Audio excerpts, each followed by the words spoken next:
live. We here, baby. What's up, man? HotepCon 2022. Second annual. It's up.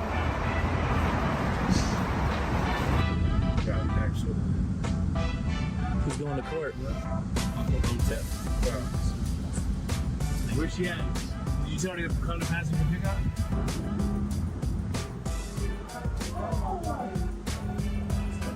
It's lit.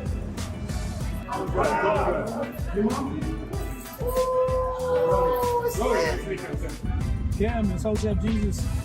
We do that. Yeah, we were just talking about that today. Got the balloons.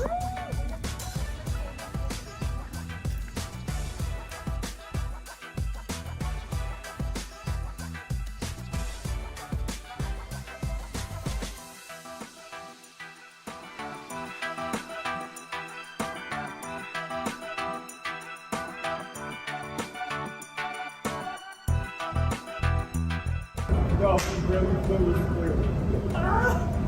We flew Spirit Airlines.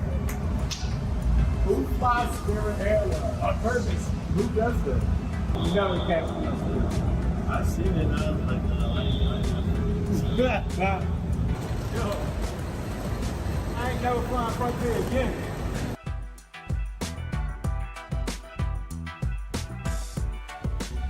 Jump seats. Did I tell you about that? Every seat with the jump seat. It hurt. Frontier's like Wow. it's just a glorified spirit. Didn't I just tell y'all they be having them jump seats, yo? That's what they call jump seats. The entire plane jump seat. Yes. Nothing but pussy play. You got nothing but You? Everybody's from Montreal. We used to play that. That was a classic. That was a classic? Yeah. Pennsylvania? That was a classic. Was it? That shit came out. NIE. Yeah. No, because it was the one, something that was Yeah. one, that one. Super Thug. Yeah, Super Thug. Yeah, the one with It Big had Pun the on one, it. yeah, the one with Pun on it. That was a classic. That was the hardest song in the album.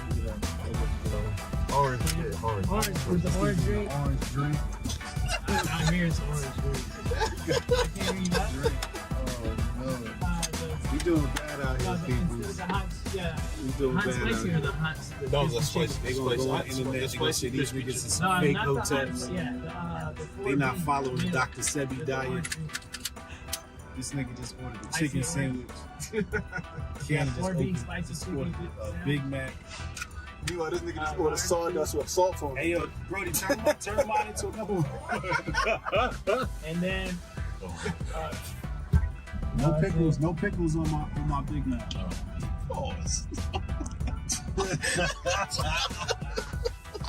you seen the show Hotep's Been Told You? All right, look it up right now on your phone while I'm waiting for my food. Hotep Jesus right there. So tell all the crew. So you just waited on. Jeez, Lord.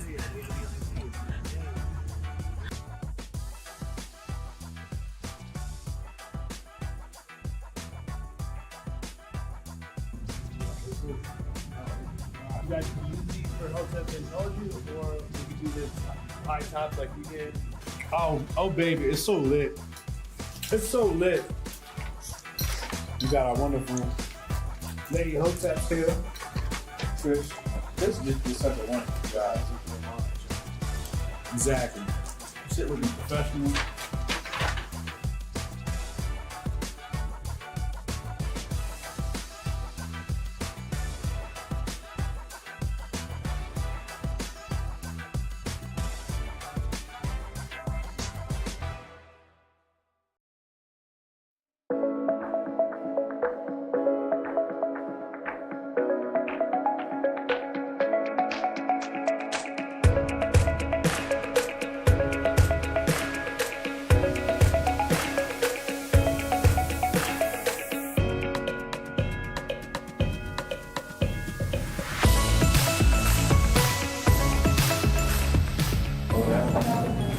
This is Syscoin sponsor. Nice. Yeah.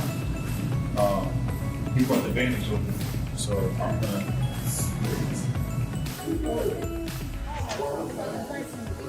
Welcome. Got two my walls here with me. I'm in heaven right now.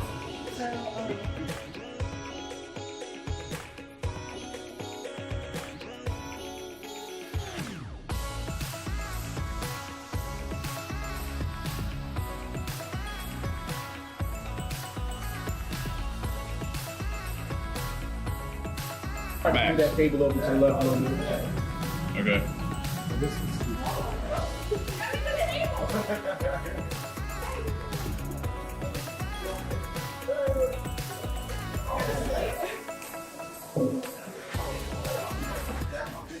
You see him finesse a little white girl out of a fresh cup of coffee and Hotep Con. And y'all know him, y'all love him. The Paul Purveyor himself. Uncle Hotep, get your ass out here.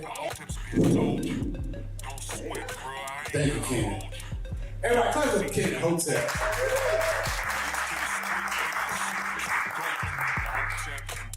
Y'all know the deal. We go in for real and ain't got no chill. Teach me how to grip. Teach me how to grip. Teach me how to grip. Teach me how to grip. Hotep and build. Y'all know the deal. We go in for real and ain't got no chill. Teach me how to grip. Teach me how to grip. Teach me how to grip. Teach me how to grip. Save the date if you not.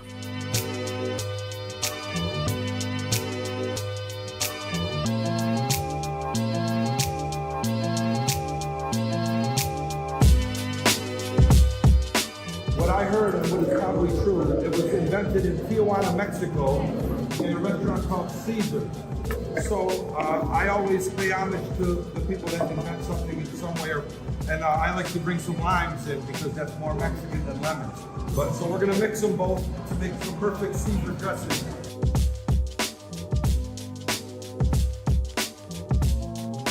Classic ingredient, Worcestershire sauce. My own touch to the classic Caesar, a little Tabasco.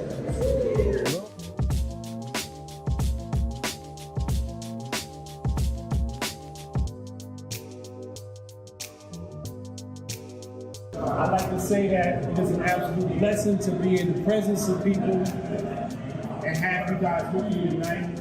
And only a female God can make something like that happen.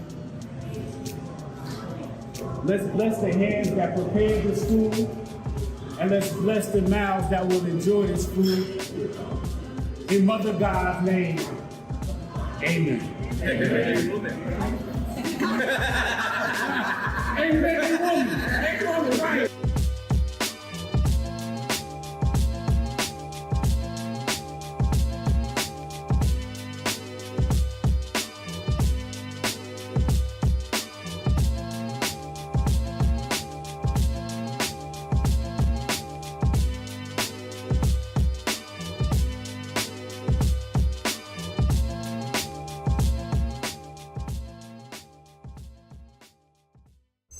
Most of you will be replaced by AI, but it doesn't have to be this way. You can become AI resistant, but you will need to outperform the machines. You may not think this is possible, but it is. The infiniteness of human consciousness is more infinite than the power of the machine. You may not know how to tap into this power, but we do, and we will show you how. Join us in this journey to make the machine our servant.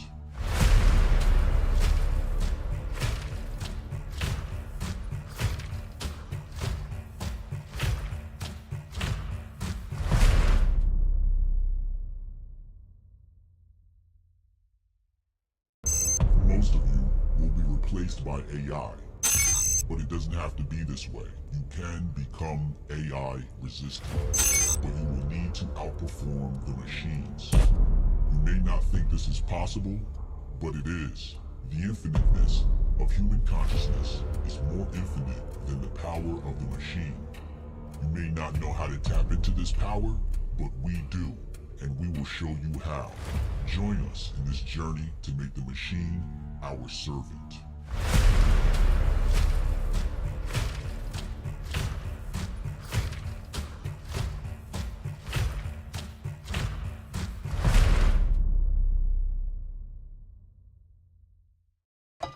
that Hotep Jesus do. That Hotep that Hotep that Hotep that Hotep Jesus do. Hotep, you're a genius. HotepJesus.com. Hotep Jesus? I love that guy. He's terrific. What's happening, people? We live. We live. Did those intros play?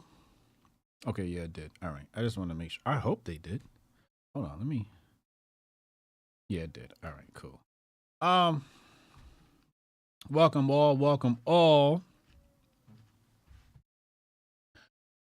Strong Dad said he's working. All good, man. Get your money. Get your hustle on. Oh man, the grift is grifty today. It's Hotep Thursday.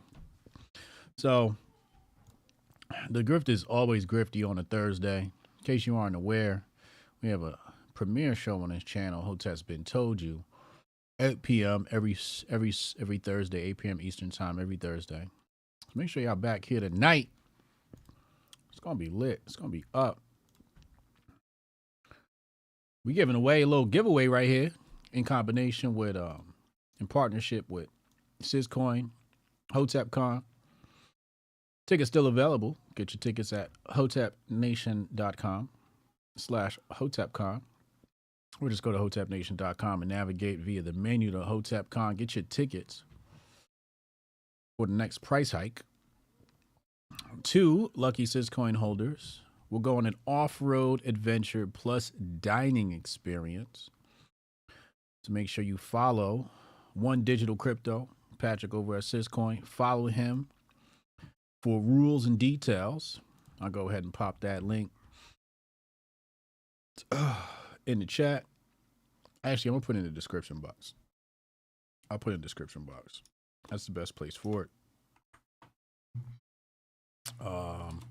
Syscoin off-road giveaway. So you guys can navigate there. Welcome to the Grift Report. The Grift Report is live Monday through Friday at 2 p.m. Eastern Time with your host, Hotep Jesus. Tomorrow I'll be live backstage via my phone. I'll be at the Gutfeld show. Shout out to Greg Gutfeld, one of my white saviors. Hooked me up with another spot. So I'll be back on there. I'll be headed to the Foxx studios in New York City. It's going to be a good time. I think it's like my 4th or 5th time on there. Or 3rd. No, I think we're past 3rd. This is 4. This is number 4. And I said that when I got to 5, I would have this thing down pat and mastered. The format of that show and the kind of energy and jokes I should come with. So I'm preparing my coonism for that. Be some good cooning going on tomorrow. If you don't know, now you know. But I'm very optimistic about tomorrow. I'm very energized, very positive. I think I have the nerves settled now. So when I get out there tomorrow, we're going for glory. We are going for glory. All right, let's get the show started here. Let's get the show started here. This is the Grift Report. I'm just looking at the bag. We're going to talk about Strong Dad June. We're going to talk about that in a moment. We're going to talk about the debt ceiling. We got some racial stuff we got to talk about. You know, we always going to talk about race on this channel. I love talking about race. Mostly because it makes people uncomfortable. And also, it gets people educated. You know, educate people on some of this stuff. How to speak about these topics, how to think about these topics. So our messaging is correct. Because some of your leaders they're just not getting the messaging down correct. And I think some of it is malicious and some of it is just downright ignorant. Anyway, let's go here. Let's pull this up. I'm not sure if you guys saw this, but this has been buzzing around the internets for some time.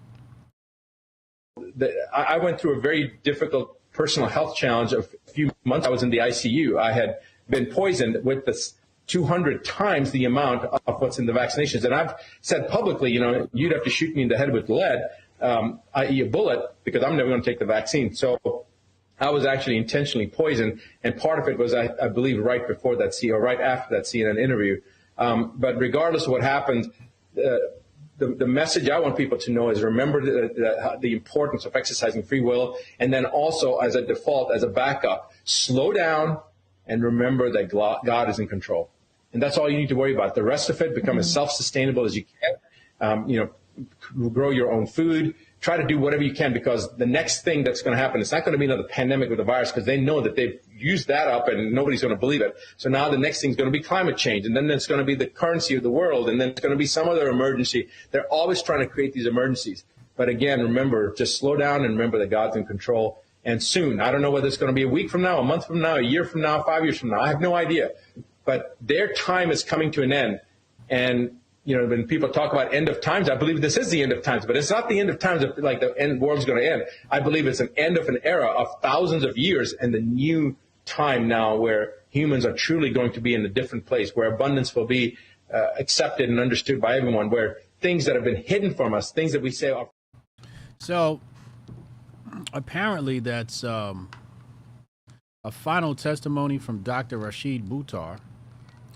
R.I.P. So apparently he's now dead, and what he allegedly, what I saw in another post was that he said, if I die, it wasn't an accident or anything like that. Apparently he's alleging that he would be unalived by another party.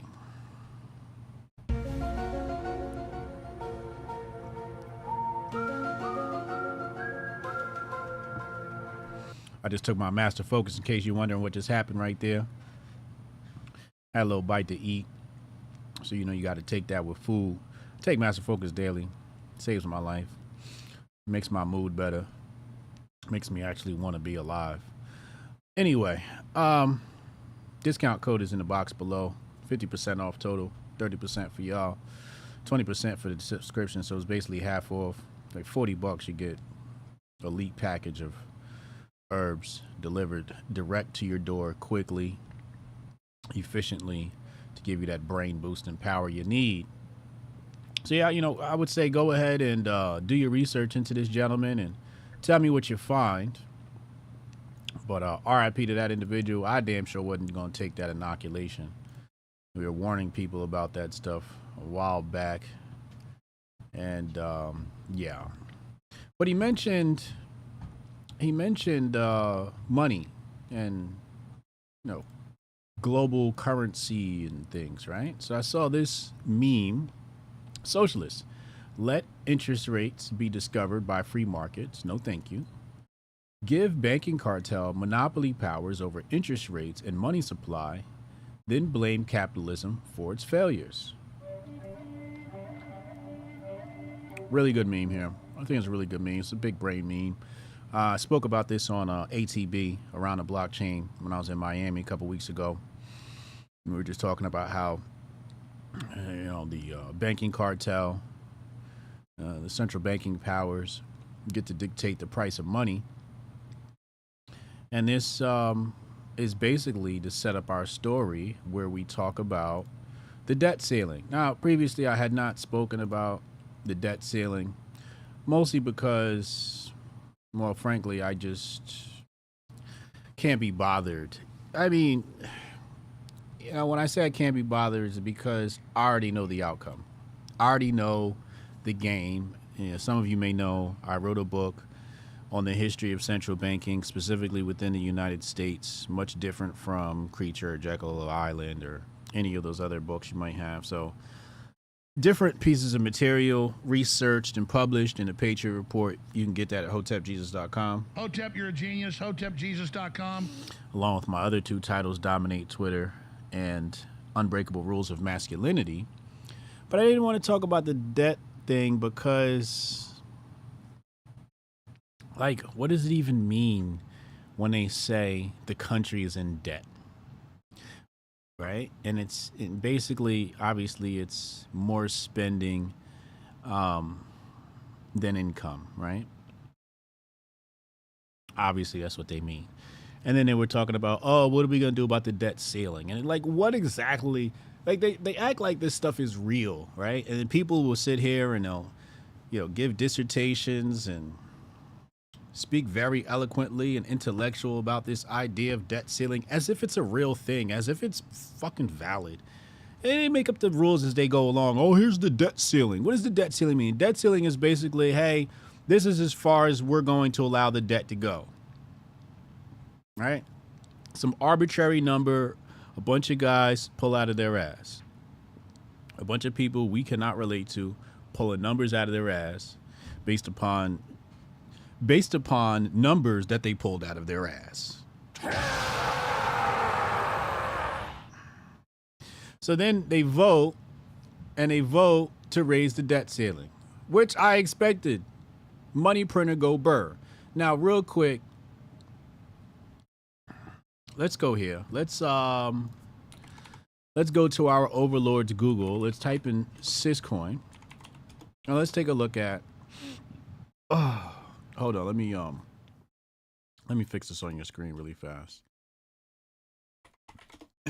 Woke up this morning and I wanted to see what was going on with Syscoin. It's basically pinned on my screen, my what's the name screen. Oh shucks, I forgot to set that screen up. Okay, give me 1 second. So let's go in here. Boom. And what do we see? This big old spike. Syscoin's up. Hotep's been told you. Hotep, you're a genius. HotepJesus.com. Anyway, Syscoin up, as you can see there. And I was like, why? Oh, you know why? Because the markets react because the government has decided to print more money. I mean, not technically. Technically, they're not printing more money. But when you raise the debt ceiling, you're basically saying, let the money flow. So markets have reacted. I own stock in AMD. That's doing very, very, very, very, very, very, very, very, very well. Very well. What the hell? So because the money's flowing, people are like, oh, okay, good. Let's dump some money into some investments, and the capital is there now.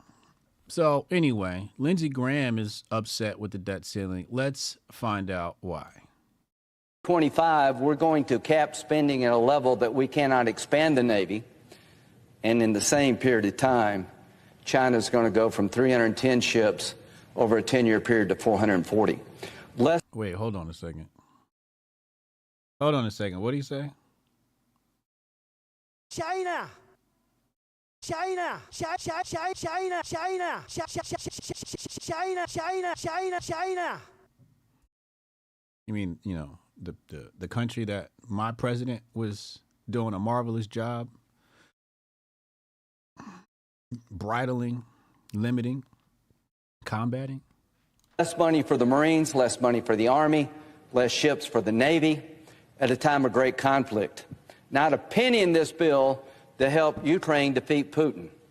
They're going on the offensive as I speak. Who? Speak, and we need to send a clear message to Putin that when it comes to your invasion of Ukraine, we're going to support the Ukrainians to ensure your loss. If we don't do that, then we're going to snatch defeat out of the jaws of victory. Senator Cotton is 25, we're going to cap spending at a level that we...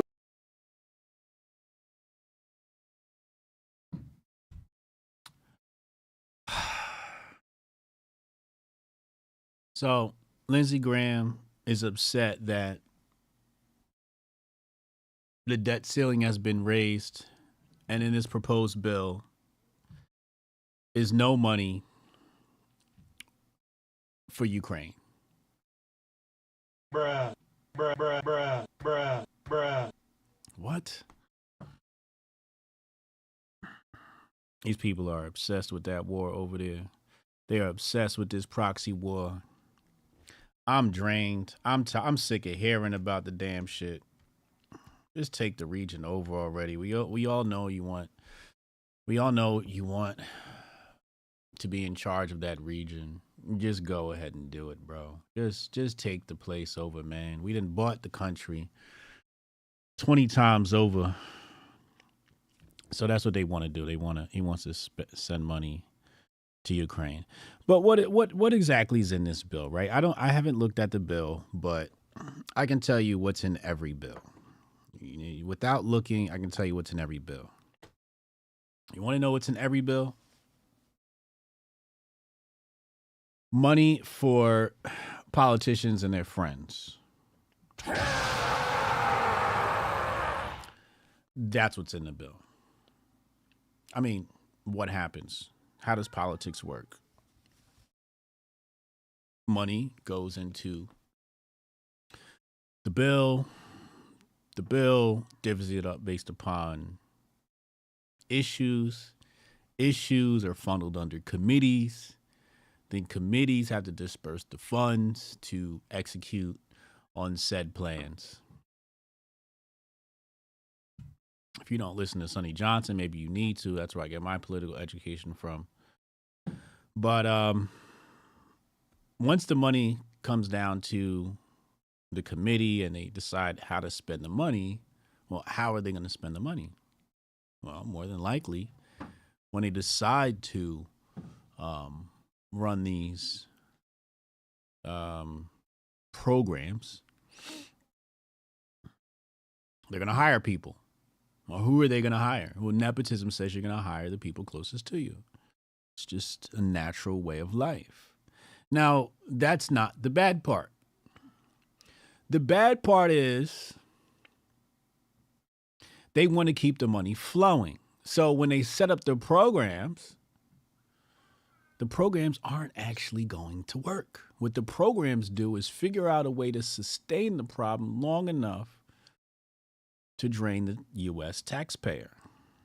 That's why the debt ceiling is what it is, because we never actually solve any of these problems, which means these programs are ongoing so people can keep their jobs and keep their salaries. It's like legal money laundering in so many ways. Lawful money laundering. So that's why when I saw the whole debt ceiling conversation, I go, oh, okay, so they're arguing over the debt ceiling, and they're going to do what they did every single other time. They're going to raise the debt ceiling so that they can get more money for more programs that are going to do nothing, so they can waste my money. Boring. Let's go back in the Grift bag. There's more pressing issues to talk about here. And, you know, people argue about the debt ceiling on Twitter all day, and I'm just like, why? Like, why are you arguing about this? I should have played this before with the other video, but let's play this, and hopefully this is YouTube safe. Let's see what they got to say here. And I lost a few friends the last couple of years who got the injection. One of my best friends died last Saturday. Paratrooper, ex-Special Forces, 51 years old, in best shape of his life. I mean, lived life. You have no idea. Just goes to sleep, doesn't wake up. Black guy. Oh, my. I think that this ties into the Jamie Foxx theory. I worked my butt off to get a story about what happened to Jamie Foxx, because it was all baloney what they were reporting. He's playing pickleball.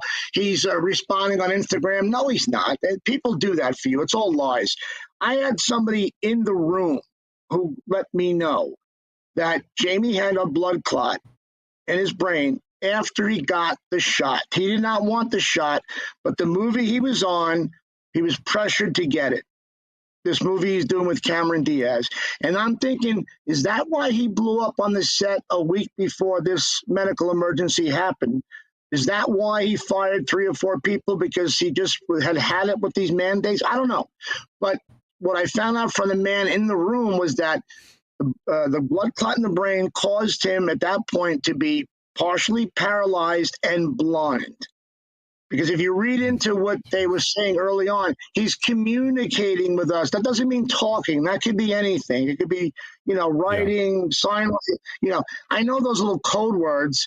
And then when you tell me your father's playing pickleball, give me a break.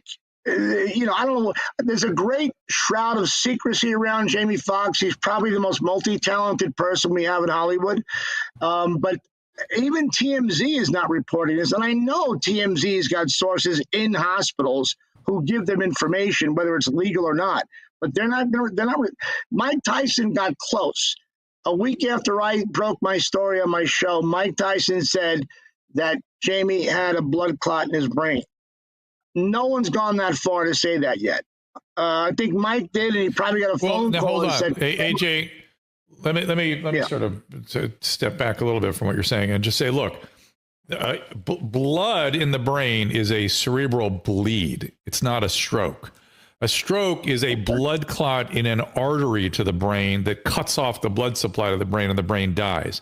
So we're talking about, and it's been widely known that he had a stroke, right? I mean, they've said stroke many times. Yeah. So it's to say it's a blood clot in the brain is it's a stroke. It's a blood clot in an artery that cuts off the supply. That part of the brain is dead. And it has very serious consequences. It depends on which artery and what the anatomy of that artery is, to what parts of the brain, whatnot. But it is not something that, let's put it this way. Is he still in the hospital? Is that what I'm supposed to believe? And playing pickleball? Is that? I don't. It's all baloney. It's all baloney. The daughters are doing the speaking for him. His oldest daughter, Corinne, is doing the speaking. She said he's been out of the hospital for weeks, but that's not true. He's at a very good hospital in Chicago, which specializes in this kind of rehab. And every friend who comes out, whether it's Kevin Hart or Nick Cannon or whoever, all says pray for Jamie. He's got to get through this. Nobody comes out with great news. It's always somber. So it seems like an update on Jamie. I don't know what to think of the whole Jamie Foxx situation. I don't want to say too much because, again, we don't have any confirmed sources. But I did hear, or the last update from his family was a few weeks ago, and they said, a week ago, 2 weeks ago, something like that, we were supposed to get an update. He was going to come out and say something, and we haven't gotten that yet. So I'm a bit worried and concerned for Jamie Foxx because we haven't heard or seen from him.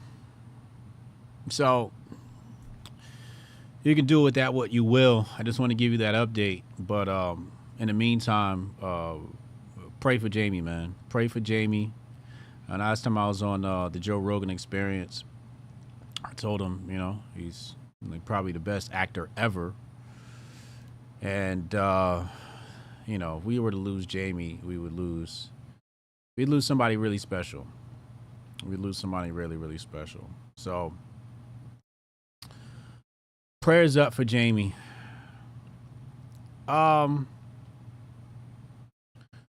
Let's flash over to, let's go to Uganda. Let's head over to Uganda. Let's see how things are going in Uganda.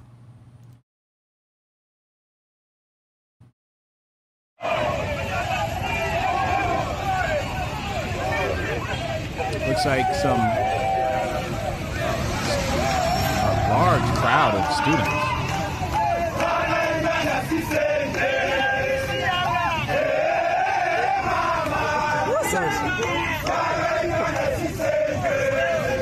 I don't know what they're saying.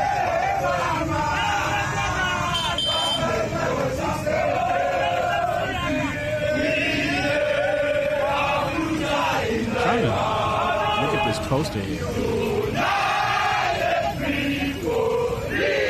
What's that?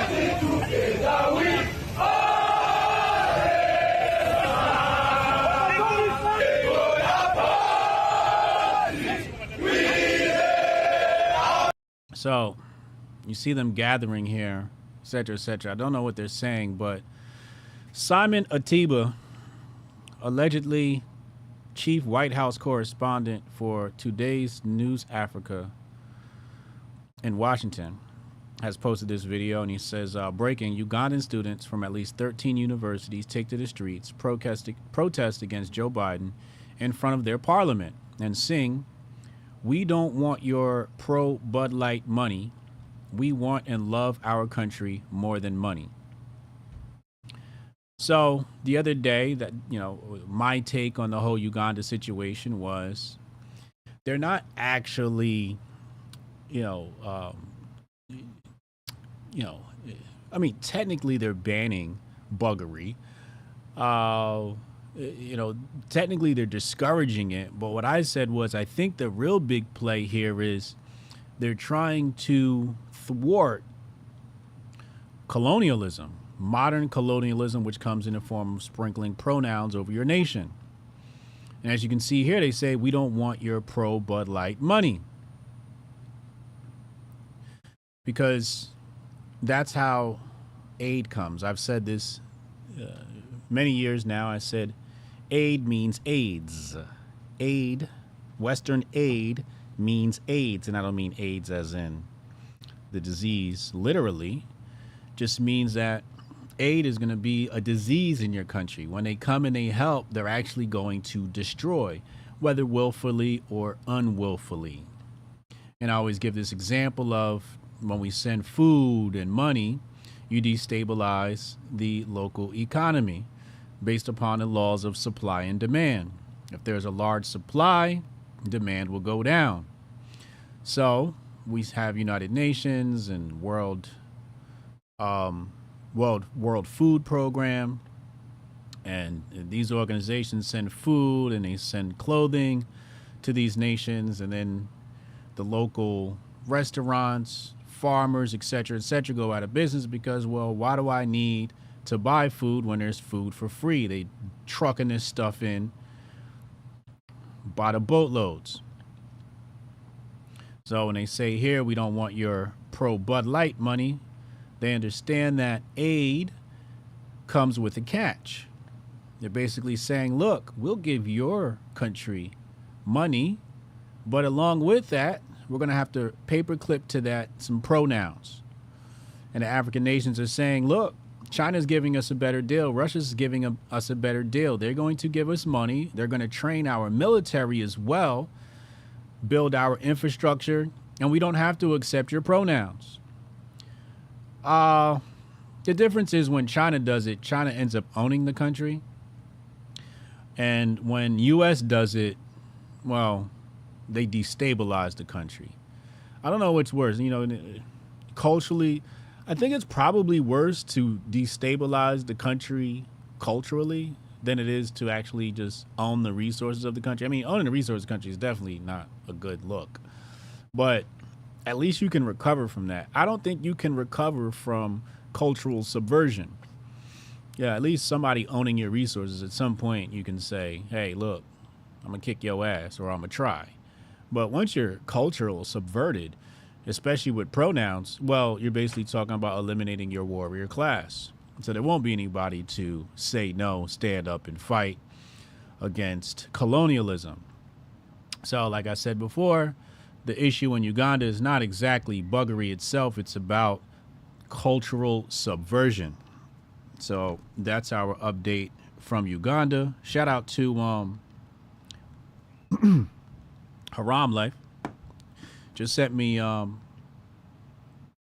on Cash App. Thank you for supporting the channel, making all of this great production possible. As you know, we're pretty much all self-funded, community funded. YouTube pretty much demonetizes all my videos. They're like, yep, no, we can't run ads on that.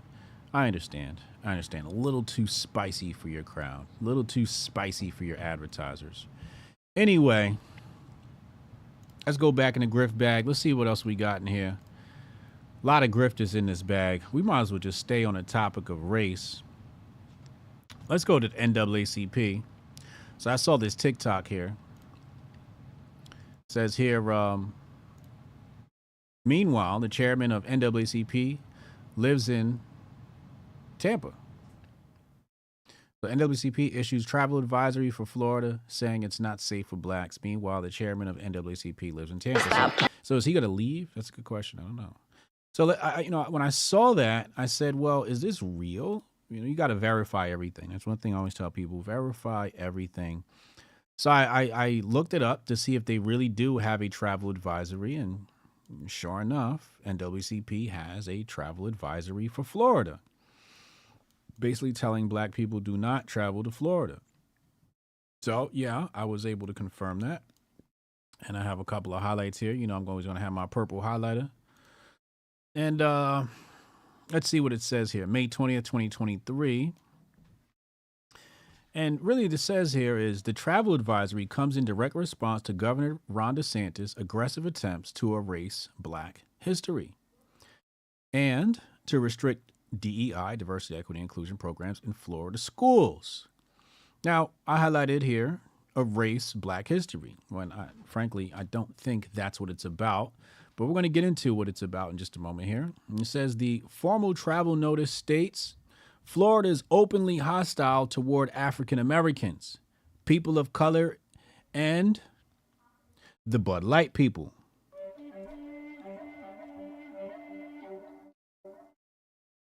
Now, if you notice, anytime we're speaking about the so-called African American, the people of color on this great continent of America, they're always going to inject a little bit of Bud Light in your blood.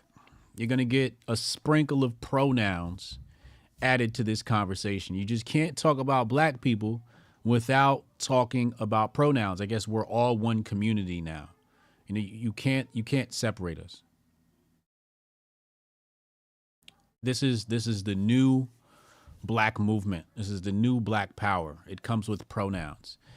So what exactly are they talking about when it comes to black history? And it says right here, let me be clear. This is from NAACP president and CEO Derek Johnson. He says, failing to teach an accurate representation of the horrors and inequalities that black Americans have faced and continue to face is a disservice to students and a dereliction of duty to all.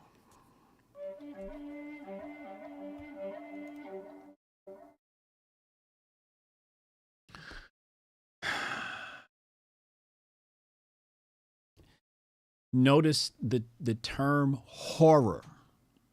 Horror. When I think of horror, I think of Freddy Krueger, Michael Myers, Friday the 13th with Jason. I think of scary movies. I think of fear. So in these people's minds, black history equals a horror film. That's a sound clip right there. That's a clip. That's a clip right there. You guys could clip that and share that. That's a clip, what I just said right there. Black history equals a horror film. And it made sense that Jordan Peele would make these black movies as a horror flick, because that's exactly what black history is. It's a horror flick. They're not teaching black history. They're advertising and spreading, propagating, proliferating horror, black horror stories. Black horror stories. The other day, we detailed the 3 books that Mark Lamont Hill mentioned in an interview with another black GOP individual. We looked up what these books were about, thanks to Uncle Hotep and his show, the Uncle Hotep Factor on Sundays. Come to find out, these books were about incest and grape stories, horror films, horror stories, black horror stories. So when they talk about Ron DeSantis eliminating black history, he's not eliminating black history, he's eliminating black horror stories. And for the longest time, I've been asking the community, I've been asking myself, why must we rehash black horror stories while, keyword, while omitting black success stories? If you taught it all together, it wouldn't look so much like an agenda. But the fact that the NAACP says right here, let me be clear, failing to teach an accurate representation of the horrors, they're telling you exactly what the agenda is. But the funny thing is, this article is horror propaganda. Travel advisory. Usually when you got a travel advisory, it's because of some pandemic or some disaster. We need a travel advisory because DeSantis took some books out of school. Bruh. Get the fuck out of here. A travel advisory? Look, I love Florida. I'm going to Florida. I don't care what the NAACP says. NAACP wasn't even created by black people. Did y'all know that? It wasn't even created by black people. Created by white folks. Why? Because they wanted to control black power, black economics, but most importantly, the black mind. So they can instill black horror stories. So he continues here. He says, under the leadership of Governor DeSantis, the state of Florida has become hostile to black Americans and in direct conflict with the democratic ideals that our union has founded upon. He should know that democracy will prevail because its defenders are prepared to stand up and fight. We're not backing down, and we encourage our allies to join us in the battle for the soul of our nation. Well, you know what happened, since they issued this travel advisory? Negroes still went to Miami for Memorial Day weekend and tore it up. And they're going to go next year. Nobody actually listens to the NAACP. Nobody cares about these people. Let's continue. So it says, once again, hate-inspired leaders have chosen to put politics over people. And I highlighted that because that's exactly what the NAACP is doing. They're choosing politics over people because if they chose people over politics, they wouldn't be so partisan. Says here, the NAACP proudly fights against the malicious attacks in Florida against black Americans. And he used the word malicious attacks. What malicious attacks are they talking about? Because Ron DeSantis decided to remove black horror stories from the minds of children? I've said for years, it is detrimental to the black mind, especially a black child's mind, to tell these stories of horror. And when you look at the black mind, the black adult mind, no matter where they are in America, we all have PTSD, post-traumatic slavery post-traumatic slavery disorder, because we have to relive these events over and over and over again, and in Hollywood over and over again. I got PTSD. I need reparations for the PTSD that the Democrats, the left, and the NAACP have given me. Where are my reparations? Who's going to repair my mind from the damage you've done by telling these horror stories? The only malicious attack that's happening is the NAACP's horror stories against the minds of black Americans. Now, if you wanted to tell these horror stories to adults, I wouldn't care, as long as it was balanced and you told success stories and heartfelt stories. But no, it's always the white man kicked my ass. We got to talk about it. It's never the black man did good. The black man was successful. The black woman was successful. It's always what the white man did to keep that divide going. But he uses the term here, malicious attacks. Malicious attacks. This is from the chair, Leon Russell. I don't like any of these Negroes. If I was in the room with these guys, I doubt we'd agree on much.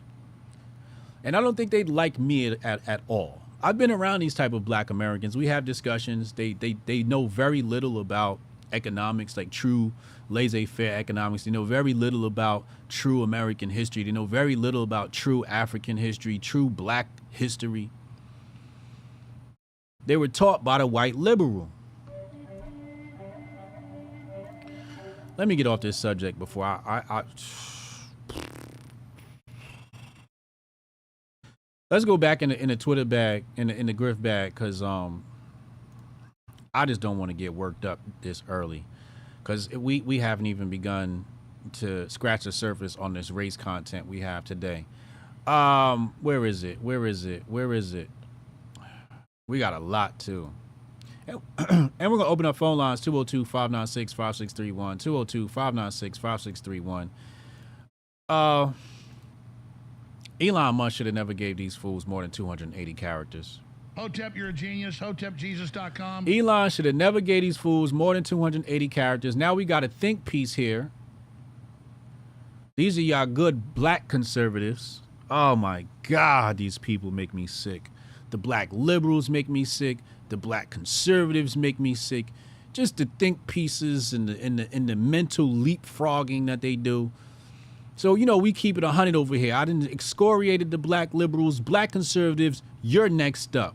What the hell is this shit? Black supremacy is worse than white supremacy right now. What? It just is. They can get away with being racist while being praised. What? Oh, God. The grifting has no bounds. This is just it's grifting season. Now let's continue, because some of you, you know, you're Caucasian. You're probably like, she's right. What are you talking about, Hotep Jesus? Let her finish. Well, let's let her finish. They can become celebrities and get paid millions for being a black supremacist. I'm talking Colin Kaye and Patrisse Cullors. Now, I'll be honest. If I was a black leftist, they'd pay me a lot of money to be Hotep Jesus. Actually, they wouldn't allow me to be Hotep Jesus. I'd probably have to change my name. But I would make a lot of money being a black leftist.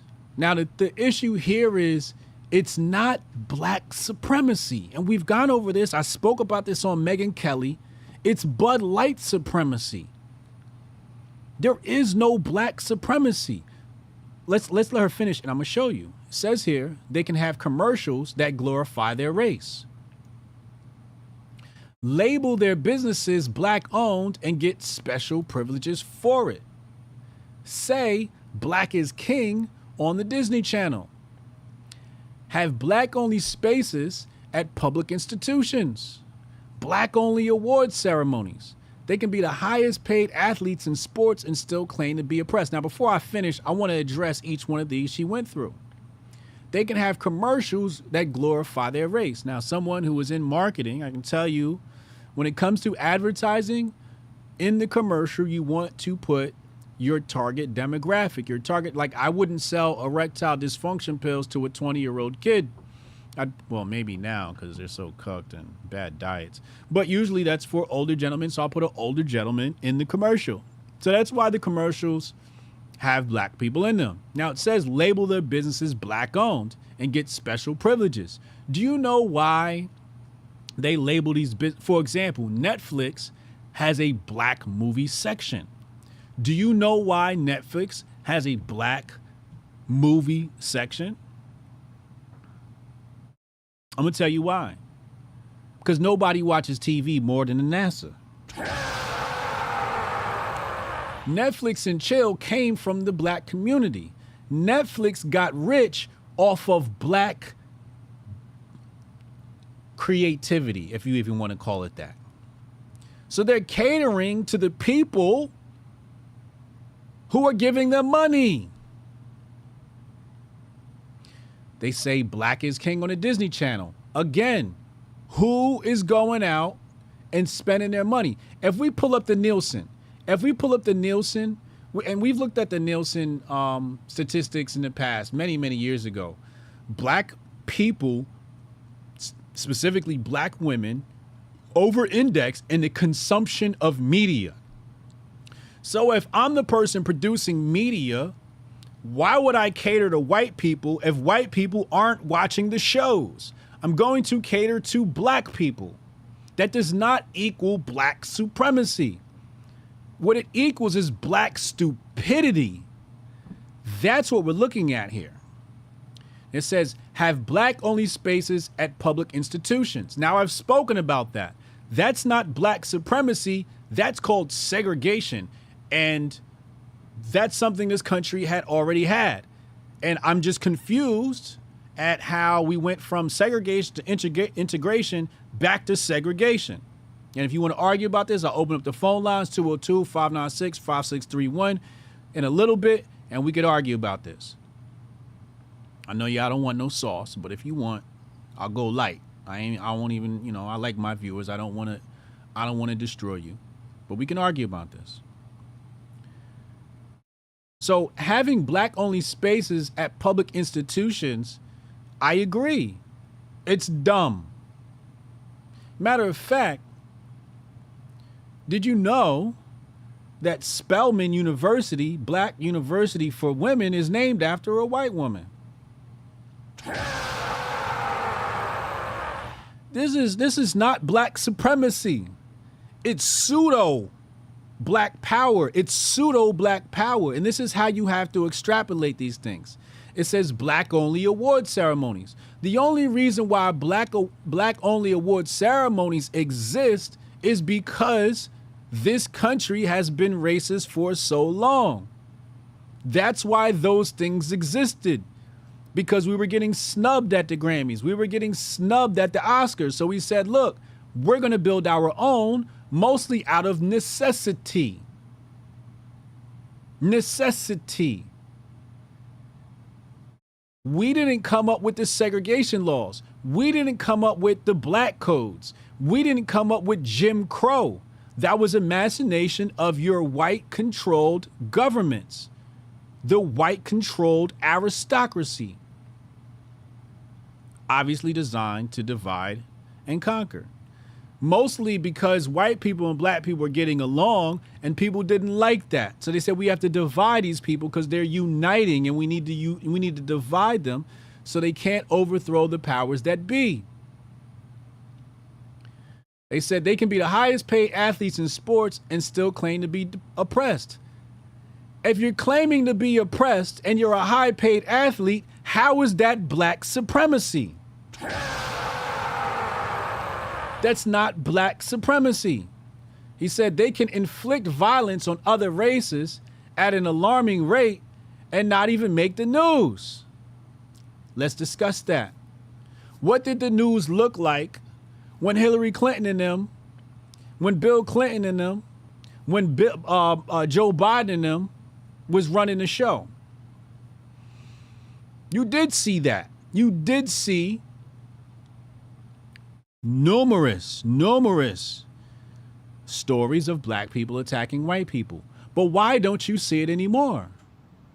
Well, because black people are more of an asset to the agenda when they are pawns. So how is it black supremacy if I'm not the controller, but I'm a pawn? That's not black supremacy.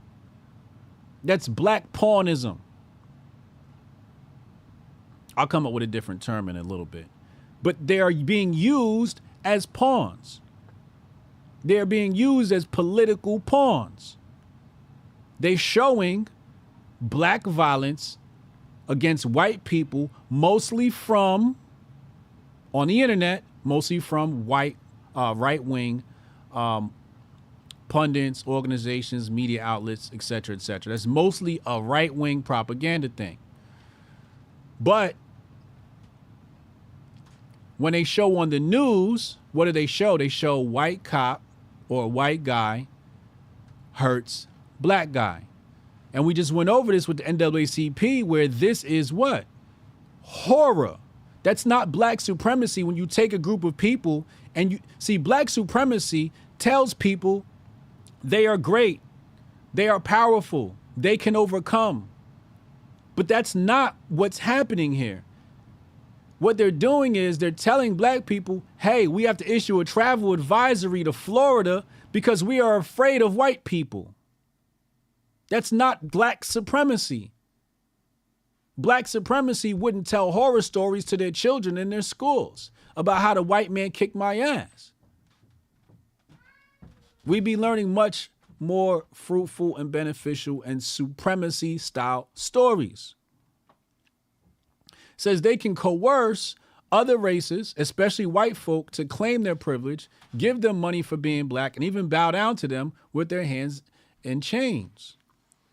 That's not black people doing that. Well, I know the Hebrew Israelites have been successful a few times in Harlem, and this is way before the narrative switch, where they had white folks kissing their feet. But they don't show that. The leftist media don't show the black Hebrew Israelites. The leftist media don't show Hoteps. So is it black supremacy when you hide an entire side of black people? When you hide black conservatives like yourself? Is it black supremacy when you, young lady, are hidden? When they won't speak to you? When they ostracize you? Is that black supremacy? It can't be black supremacy if it's partisan. Says here, give them money for being black. Who has given black people money? Where? Where? You talking about that rigmarole, that big con game they played out in California that found out black people wasn't even eligible for? We're gonna have to get the money right back. Is that what you talking about? That fake reparations bill that never went through? You talking about in Chicago when black people are protesting in their town halls because $50 million of Chicago money is going to illegal immigrants and not to the Chicago black population? You call that black supremacy? Just because they show us on the screen don't mean they ain't stabbing us in the back. It's not black supremacy. What this young lady's trying to do is grift, or she just frankly ignorant. But you can't call that black supremacy. He says here they can burn, loot, steal, and murder while leftist politicians bail them out and encourage their violence in the streets. Is that black supremacy? If you're burning and looting down your own community, is that black supremacy? That makes no sense. Again, they are pawns. They are political pawns. Designed. Remember when we looked at the videos and then they dropped off those bricks and people was like, yo, where these bricks come from? Right in time for the protest? Then you go look at these protests, and most of these protests are white liberals, white female liberals. And then the looting and the burning under Obama was called thugs. But when Trump became president, it became beneficial to stop calling black people thugs. Is that white supremacy when the narrative switches because the left has found it beneficial for them in order to swing elections, in order to divide the country? Is that black supremacy, young lady? I don't think it is. They can call black people who don't subscribe to their black supremacist ways coons, Uncle Toms, house niggas, and all kinds of racist names. Is it black supremacy if blacks are fighting blacks? Is it black supremacy if blacks are ostracizing other blacks with other opinions? I have to say no. That's not black supremacy. So he says here, yup, black supremacy is a worse problem in America right now than white supremacy. And we got a whole nation of woke corporate sheep cheering them on. And right there, she contradicts herself. Who runs the woke corporate machine? White supremacy. Google, Target, Bud Light. Black people don't run these organizations. We just saw the other day where the Chick-fil-A CEO said, yo, we're going to start shining the black man's shoes. Then the black man says, hey, can I have shares in your company? And he laughs at him. You call that black supremacy because you'll have some outward gesture while you won't give me real equity, while you scream diversity, equity, and inclusion? But you won't give a black man real equity in your company? These liberals will never do that. Let me summarize here. This pseudo-black supremacy that she purports is taking place is a mirage just like Black Lives Matter. And she even invokes the name Patrisse Cullors here, as if Patrisse Cullors wasn't propped up by who? White supremacy. Big white donor money. Why didn't that money go to Hotep Nation? Why didn't that money go to the Moorish community? Why didn't that money go to the Black Hebrew Israelites? Why didn't that money go to the Black church? Why didn't that money go to any Black conservative organization? You know why? Because it doesn't fit their agenda. So the grifting on this one, I'm going to have to rate it 5 out of 5 grifties. 5 out of 5 grifties for Kali Fontanilla. Let's look at her account. Let's see. We're going to get the nice, oh yeah, you know, get a nice little light-skinned sister. You know, she probably mixed or something like that. Her mama white, her daddy white, something like that. And, you know, she's probably confused or some shit. I don't know what the fuck's going on here. Who does she work for? Founder of Exodus Institute, K-9 online school, former CA public school teacher, 15 years. Support 45, love Jesus. Yeah, she's grifty as hell. I mean, best of luck to her, you know. I just wish she would just, you know. And this is low-hanging fruit. Like, you know, white conservatives going to eat this shit up. You're like, oh, my God, I love this person. Follow. Hit the follow button. Yeah, Black supremacy. No, it's not Black supremacy when we're being controlled.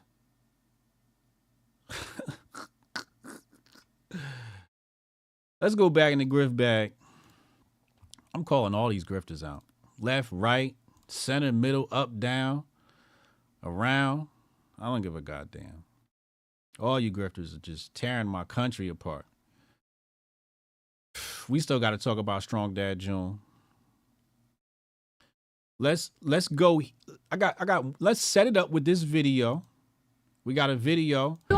And I keep it 100 all the way around the board. I'm excoriating everybody. Black, all the different types of blacks. Here we got the ghetto black.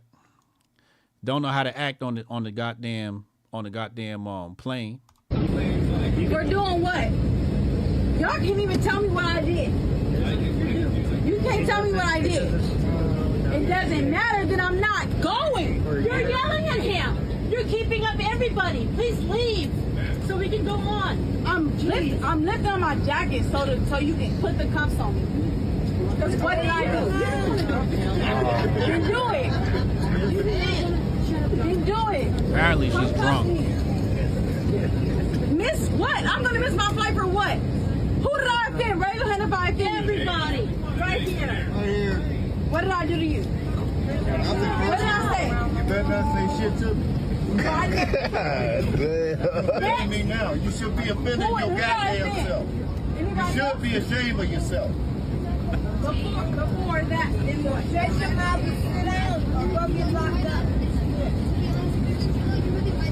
I didn't do shit. You're doing it now, though. You tripping. So now everybody going to suffer.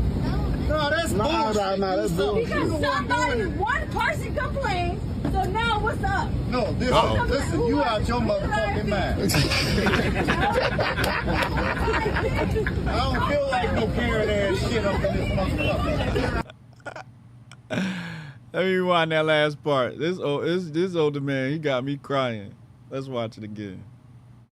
Because somebody, one person complained, so now what's up? No, listen, you out your motherfucking mind. I don't feel like no carrot ass shit up in this motherfucker. Did you hear what he said? I don't feel like hearing no Karen ass shit up in this motherfucker. Remember when we said Karen was not a racial slur? And everybody said Karen was a racial slur. And this older black gentleman referred to a young black girl as a Karen. Karen has long transcended race. It is now just a personality type. It is a personality type now. A few things before I go to the next piece in the grift bag. Older gentleman, who was I talking to about this? But I think I remember. Today, you know, who's really going to challenge the black woman when she gets out of line? Most black men are not going to stand up and challenge her. But this older generation is a little bit different. He's going to get up and he's going to challenge her. Like, yo, you tripping, sit your little funky ass down. That older generation's a little bit different. And I hate when people, you know, pull this stuff on the plane and all of that. That's just dumb. And then I saw somebody else on here say, you know, they wouldn't do this to a white woman. And he wouldn't say that to a white woman. And I'm just like, first of all, like, why are you making leaps and bounds for hypothetical situations to categorize this guy instead of dealing with what is actually happening? Secondly, it's not up to the black man to chastise a white woman. It's up to a white woman a white man to chastise a white woman, or a white woman to chastise a white woman. But when one of our own gets out of hand, you know what would have happened?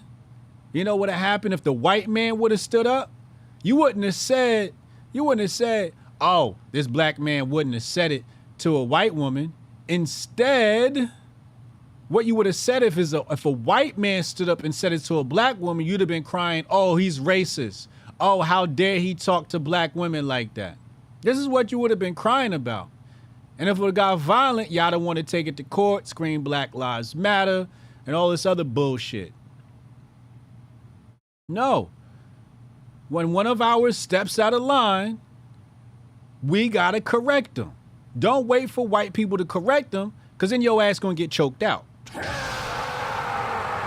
And now we got to march and put up motherfucking statues of your dumb ass because you was wilding and the white man had to get your dumb ass under control. It is up to us to control our own. I wish I could find that tweet. God must be saying, please don't put him on the Summer Jam screen. So I'm gonna let it go. I'm not gonna continue to look for that tweet as I continue to look for that tweet. Let's go back in the Grift bag. The world is crazy, man. The world is crazy. And that was to set up this. Hotep Drelly. He posted this Instagram post from Phil Moreland. Now, Phil Moreland also goes by the name of Red Pill out of Harlem. This is quote unquote Hotep's. Well, he's technically a Moor. He's one of the Moorish brothers. And I had the honor of meeting Red Pill on the streets of Harlem, 125th Street, a few years back. Actually, more than a few years now. This is when I was going through my spiritual awakening. It's when I was super pro-black. And so I went to his Instagram to verify that he said this. Now, keep in mind, the young girl said black supremacy, right? She said black supremacy. And I always try to instruct people that there's two sides to the black community. Well, now it's like three, but I'd really couple them as one. And are you ready for this? The black liberal and the prototypical black conservative are one and the same. They are one and the same. They're both coons. Both of them. The black liberal and the black conservative, it's horseshoe theory, where you go so far left and you go so far right that the right ends up on the left and the left ends up on the right. For example, a black girl complaining about black supremacy. That's some snowflake shit. You sound just like the left. It's like where the right tries to own the left by becoming the left. So there's two sides of the black community. You got the coons and you got black conservatives, real black conservatives, AKA the Hotep community, AKA the conscious black movement. This is where you're going to get your Moors, your Hebrew Israelites, your Hoteps, your 5%ers. This is where you're going to, your Nuwapians, this is where you're going to get all of that, okay? Now here he says, kudos, look what he says, kudos to all them rednecks effing up Target for targeting the children. And shame on you, docile, go along to get along, scared to death black folks who don't stand for shit attached to moral compass. Y'all trash and puppets to all anti-life agendas. Go off, Red Pill. Go off, Red Pill. So, do you think NBC would call Red Pill to have a talk with him? Do you think CNN would call Red Pill to have a talk with him? To that, I would have to respond with no. No, they wouldn't. So there's this whole part of the black community that white conservatives are frankly afraid of and don't know about, and white conservatives frankly don't know about. Now, he calls them rednecks, I call them red whites. He calls them rednecks, I call them red whites, because not all red whites are rednecks. So when he's talking about the rednecks, or the red whites, he's saying kudos. He's giving props to white conservatives for standing up for what they believe in Target. And where is the black folks? Nowhere to be found. Why are they nowhere to be found? Because like he said, they bought and paid for. They're bought and paid for. It says right here, puppets to an anti-life agenda. Now, none of y'all even know who Red Pill is. I'm sure only my good conscious community, real true black folks in the chat know who Red Pill is. White folks, if you don't know who Red Pill is, the more you should go check them out. But this is a part of the black community hide and try to act like does not exist. To red whites, this is an anomaly. They're like, where are these black people coming from? I never heard of these black people. When they think, and they'll say things like, oh, black people are all for this. Meanwhile, you never even heard of Red Pill and this entire conscious black movement. You never heard of Hoteps. That's why when white people come across my content, they're like, oh my God, who the fuck is this guy? Where'd he come from? There's at least 20 million Hotep Jesuses in America. Hotep, you're a genius. HotepJesus.com. Technically, it's only one, but there's a lot of us who think like this, who support the red whites when they do the real shit.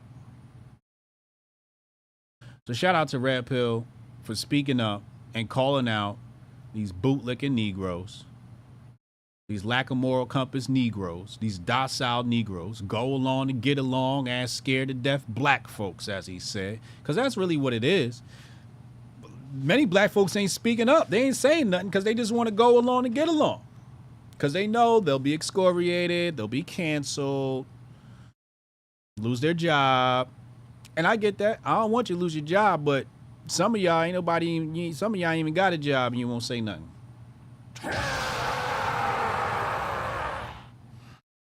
But we're sick of it. Where's the black response to this shit? So the girl in the previous tweet said there's black supremacy. So tell me why you don't see a large black resistance to the agenda. You know why? Because there is no black supremacy. Black power has been co-opted since Obama. And now the left runs it. And it's all in juxtaposition to what? Let's go back to the screen so I can show it to you. The agenda is all right here in one article. It's all right here in one article. They say it right here. Bud Light people and African Americans. You cannot divide, you can't separate those two. In today's era, if you want to be pro-black, you cannot separate the Bud Light people.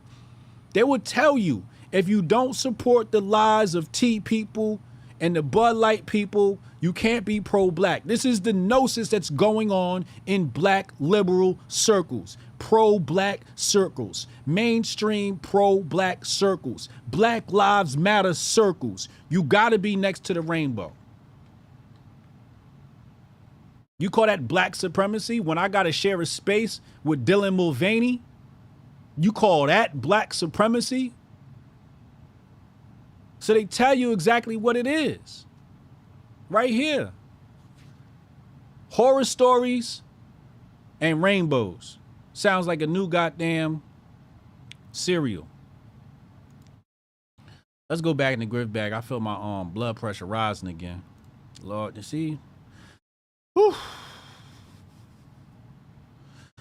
Whew. Yo, audio version. Go to HotepJesus.com for the audio version of the podcast. We got it on Apple and Spotify for the audio version of the Grift Report. Shout out to the squad. Shout out to Renee Vogel for the new artwork. I think that's all we got in the bag for the racial stuff today. I mean, I got more here, but I can't do it anymore. I'm gonna lose my mind today. So let's just hop right into the next topic here. Strong Dad June. Let's just get it out the way. Let's get it out the way. We going Strong Dad June. We coming heavy with the Strong Dad June energy, and then we'll end it off with Twitter's censorship and talk about all of that. Let me just open up my So in case you guys aren't aware, it's Strong Dad June, and the motivation behind Strong Dad June is just basically the pussification and the griftification of the red whites or right wingism or conservatism, because you're either, pussified or you're co-opted by the grifter agenda. The grifter agenda says, it's a symbiotic relationship. That's why I said the shit is horseshoe theory much of the time, but it's a symbiotic relationship between the right and the left, because the right only reacts to what the left does, okay? And the reaction isn't even good. It's a direct reaction. So we know June, they want to celebrate the Bud Light people. And the grifters, they're not upset. They're salivating. They're going like this. It's time to grift. It's grifting season. Hotep, you're a genius. HotepJesus.com. Because they get to complain for 30 days. Now, I don't know, what these logo changes have. On my timeline, somebody shared the FBI post celebrating Bud Light Month. I wouldn't have known. I don't follow the FBI. So we said, instead of reacting to the left, instead of promoting their agenda and complaining about their agenda, we're going to create our own agenda, which is Strong Dad June. Hotep, you're a genius. HotepJesus.com. And it's getting traction. We're gaining traction. We're not trending. We should be, but we're not trending. Let me just do a double check just to make sure I'm not a liar. Yeah, Strong Dad June is still not trending. It's not even trending in the For You section for me. We got to do better. We got to step it up. Anyway, Strong Dad June. We're going to talk about it. But before we talk about Strong Dad June, I want to play this clip for you. This was sent in by the homie Taylor. And then we're going to open up phone lines in a little bit. Let's play this clip. Father's Day is the worst holiday in the world. I've done the research. I already know. Let me tell you something. Mother's Day is the second most celebrated holiday in the world. Christmas is first. So that means it's Jesus, then your mama. You know what Father's Day fall at? Number 20. I can't think of 18 other holidays. Do you realize Halloween is number 6? Does that mean ghosts and goblins go before fathers? Arbor Day is number 13. I don't even know what that is. I just know it come before me. That's crazy. Columbus Day is number 16. Celebrating Columbus Day is like celebrating somebody finding money in your house. Where you get that $50 from? I discovered it in your kitchen. Father's Day is... As you can see there, fathers are not celebrated. 20th? He's right. I couldn't name that many holidays. If you ask me, what holidays are likely to be more celebrated than Father's Day, I couldn't even name them. I couldn't name them. So we're celebrating Strong Dad June. We got a couple of messages here. I'm going to play one here. Let's play this clip. Let's play this clip right here. We got the dad showing up. Can you say Hotep and build? Hey! I love it. Can you say Hotep and build? Can you say Hotep and build?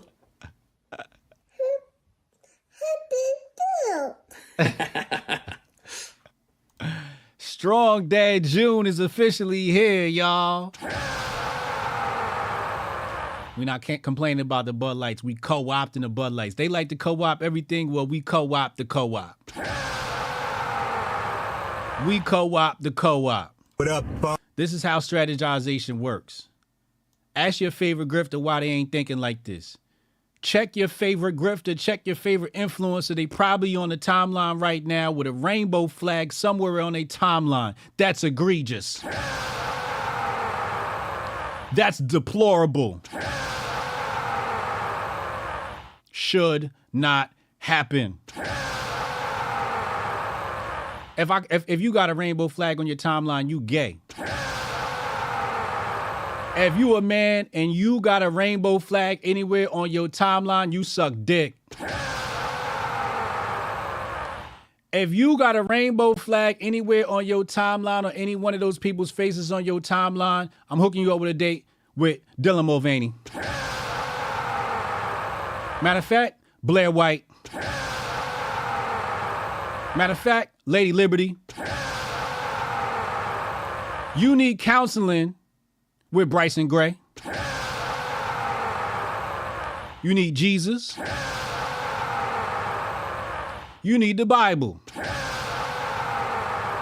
You need to rethink your entire existence, grifter. Let's get into it. Hey, what up, fathers? Happy Father's Month. Happy Strong Dad June. I just want to remind everybody that during this month, let's try to also change the content that we consume. I know you guys have your favorite streamers, your pundits, podcasters, so on. And these guys, they are always talking about the distraction. They're always talking about the things that get you riled up, get you angry. They want you to be distracted because this puts money in their pockets. I'm not saying, dislodge from their community. I'm not saying that you have to stop following these people. What I'm saying... I'm saying it. Fuck them. Saying is this, at least for this month, for Strong Dad June, as strong men, let's try to change the things that we consume because that can also become us. We can become these things, all right? There's a reason why you're always online complaining about the modern woman or complaining about X, Y, and Z, these things that these guys are talking about.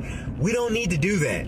What we need to do is learn this month, is learn and teach. So perhaps move your content to a more educational circle for at least the month of June so that you can come away with some growth. Because you're not growing listening to the distraction. You're not growing listening to the arguments, and you're not growing engaging in it as well.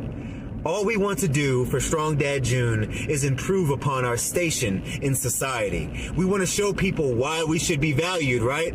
They undervalue us because we don't show them what it really means to be a strong dad. So during this month, at least for me, and maybe those who are listening, we're going to consume some different content. We're going to actually educate ourselves. These are good goals for Strong Dad June. And also, they make us better dads. They make us better teachers, especially for this homeschooling movement, right? How can you truly teach if you've been inundating your brain with all of this nonsense that's being passed off as, as good content? It's not good. It's not good. It doesn't benefit you. For the month of June, let's only do and engage in the things that we will benefit from, that will enrich our spirits and souls, and that will make our families a stronger unit together. So, happy Strong Dad June. I love y'all. Happy Strong Dad June from Strong Dad Protocol. That's a message. That's a message. We ain't gonna need some crowd participation here. Hold on, I'm gonna put this on the screen. We're going to need some participation in this right here. We got a bunch of emoji. They got man, boy, man, girl emoji. We not messing with that one. I want y'all to hit this one right here. Man, woman, boy, or man, woman, girl, or man, woman, girl, boy, or man, woman. Any one of these man, woman ones. You see these?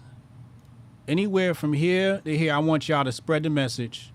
I want y'all to put that in the chat right now. I want you to hashtag Strong Dad June on the timeline. If you're a strong dad, I want you to make a video about it, show you with your kids or at the gym or whatever it is. Call to action, Strong Dad June. I don't want to see. I almost slipped up. See, I got to take a breather. I almost slipped up and said one of them words. I don't want to see no Bud Light on my timeline in June. I don't want to see no motherfucking rainbow. I don't want to see no bitches with dicks on my timeline. I don't want to see that shit. I don't want to see a motherfucker with their titties cut off. I don't want to see that shit. You know, I might as well follow the left because y'all post the shit more than they fucking do. I'm tired of seeing motherfuckers with their titties chopped off. Every day I wake up, this is what I see. Clown World account. Somebody chopped their titties off. I'm sick of it. Sick of it. And y'all need to stop retweeting that shit. If you retweet that shit, you suck dick. Grown ass man over here retweeting that rainbow shit on my motherfucking timeline. What the fuck is wrong with y'all? Liking this shit, retweeting this shit, engaging in that shit. Which brings us to our next topic. Nice segue. Y'all got me going off on a Hotep Thursday, man. I'm worked up today. I don't even know why. These topics got me worked up. Hold on, let me open up my tabs. We got to talk about this. Twitter got a little bit of censorship. Let's pull the stuff up here. Let's pull the evidence up here. First of all, let's go to the Tim Pool tweet. Tim Pool says, I'm assuming Elon Musk just wasn't made aware of what's going on. But if the showing of what is a woman is not restored, Timcast will terminate its Enterprise Blue subscription. Good on you, Timothy. Good on you, Timothy. Here we have a screenshot from Matt Walsh. For anyone who doubted, Twitter has now labeled the clip from our film hateful conduct and disabled retweets. The Bud Light activists are still in charge. Elon Musk needs to step in immediately. And then we have a screenshot here where you get the warning from Twitter, visibility limited. This tweet may violate Twitter's rules against hateful conduct, which brings us to our next tweet. Jeremy Boring of the Daily Wire, co-founder, CEO of Daily Wire. So Jeremy's got a long thread here. He said Twitter canceled the deal with Real Daily Wire to premiere What is a Woman for free on the platform because of 2 instances of misgendering. I'm not kidding. Here's what happened. He says 1 year ago today we released What is a Woman to celebrate the occasion and expand the movie's already enormous impact. We decided to give it away for free for 24 hours on Twitter. Okay. With Twitter's recent commitments to free speech, we thought it would be the perfect place to distribute the film and drive the conversation forward on one of the most important topics of our day. Twitter responded with enthusiasm and offered us an opportunity to buy a package to host a movie on a dedicated event page and to promote the event to every Twitter user over the first 10 hours. We accepted and signed an agreement. After we signed, Twitter asked to see the film to better understand what parts may trigger users so they could better prepare for their response. They said they were still all hands on deck for launch, so we sent them a screener. After reviewing the film, though, Twitter let us know that not only could we no longer purchase the package they offered, they would no longer provide any support and would actually limit the reach of the film and label it as hateful conduct because of misgendering. Specifically in the film, a father refers to his 14-year-old daughter as her, and a store owner uses the wrong pronoun in a confrontation with a Bud Light person. We remind Twitter they removed misgendering from their policy, that the term misgendering itself is misleading and that enforcing such a policy places them on the side of the most radical elements of society, the side most opposed to their commitment to free speech. Twitter clarified they only removed misgendering from their policy because they didn't need to be that specific, but that they still consider misgendering abuse and harassment. They gave us the opportunity to edit the film to comply, and we declined. When we asked how much will they limit the visibility, we posted the film anyway.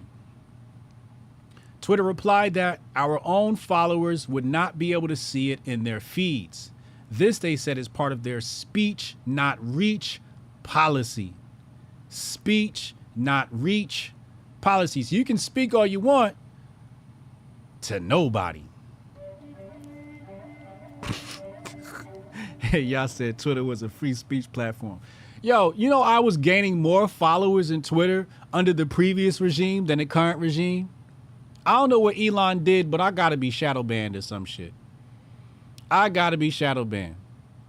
I don't gain followers. If I didn't go on the Megyn Kelly show, I'd still be at the same number. If I'm not going on Gutfeld tomorrow, I wouldn't get a bump. Of course, saying you have the right to speak, but will make sure no one hears you is a bit like saying you have the right to cast a vote, but will make sure it isn't counted. It's not right at all. He continues, we brought all our shows to Twitter Tuesday because we believe Twitter was committed to free speech, especially on this issue. After all, the Babylon Bee was silenced on Twitter over this very issue. And that in part prompted Elon Musk to purchase the platform. The other tech platforms have already decided where they stand in the Bud Light debate and demonetize and deprioritize all those who disagree. Now Twitter has joined the ranks of the other tech superpowers and ensuring one side of the debate is suppressed. Elon Musk is not beholden to conservatives. He has the right to run his business as he sees fit. But if Twitter is going to throttle one side of one of the most important debates facing society, it cannot claim to champion free speech. I hope Elon Musk will reconsider his awful policy. If we can't debate these issues on Twitter, where can we debate them? If conservatives aren't welcome on Twitter, where are they welcome? It's unlikely another centi-billionaire will come along to offer an alternative. We plan to post a movie anyway tonight at 8 p.m. Eastern. Will Twitter make good on their threat to throttle it and label it hateful conduct, or will Twitter live up to its great promise? We'll all find out together.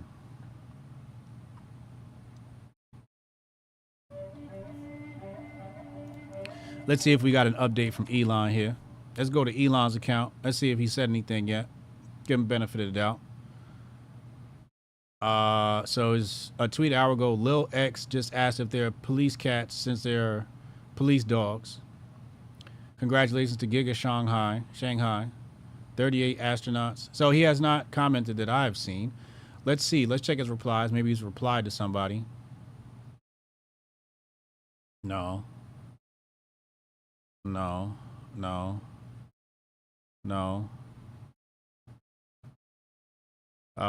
Imagine being airline, you're going to sleep thinking everything is in good hands, and when you wake up, everything is a fire. Happens a lot. Okay, here we go. Here's a response. Okay, here we go. This was a mistake by people at Twitter. It is definitely allowed. Whether or not you agree with using someone's preferred pronouns, not doing so is at most rude and certainly breaks no laws. I should note that I do personally use someone's preferred pronouns, just as I use someone's preferred name, simply from the standpoint of good manners. However, for the same reason, I object to rude behavior, ostracism, or threats of violence if the wrong pronoun or name is used. Jeremy responds here, and he says, I appreciate the reply. We posted 2 clips flagged by Twitter, and they were indeed labeled hateful conduct, and the share functions were disabled on the post. We're trying to reach your team to determine what this means for those posts, whether or not our event tonight will be allowed to proceed unencumbered, and whether or not we will be allowed to purchase the live event page and reach block as originally agreed. I appreciate your view of polite behavior, but our business is to debate public policy and philosophy. As such, we have an obligation to speak in ways consistent with our position. Our hope is that Twitter remains a place where we are free to do so. Somebody says, I just checked. The clips are severely restricted. Is this what Elon Musk meant by certainly allowed?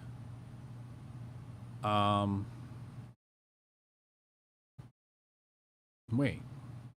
Let's go to Matt Walsh's account really fast. We'll come back to Elon's account. I just want to check Matt Walsh's account, see if we can verify on our end if this clip Oh. Yeah. Yeah, it's right there. It's right there. Visibility limited. This tweet may violate Twitter's rules against hateful conduct. So as of right now, 3:30 p.m. Eastern Time, June 1st, first day of Strong Dad June. This is limited. How exactly did... Yeah. Wow. So, and this one too, as you can see, visibility limited. All right, let's go back to Elon's account. Let's go back to Elon's account, see if there's any more responses from Elon.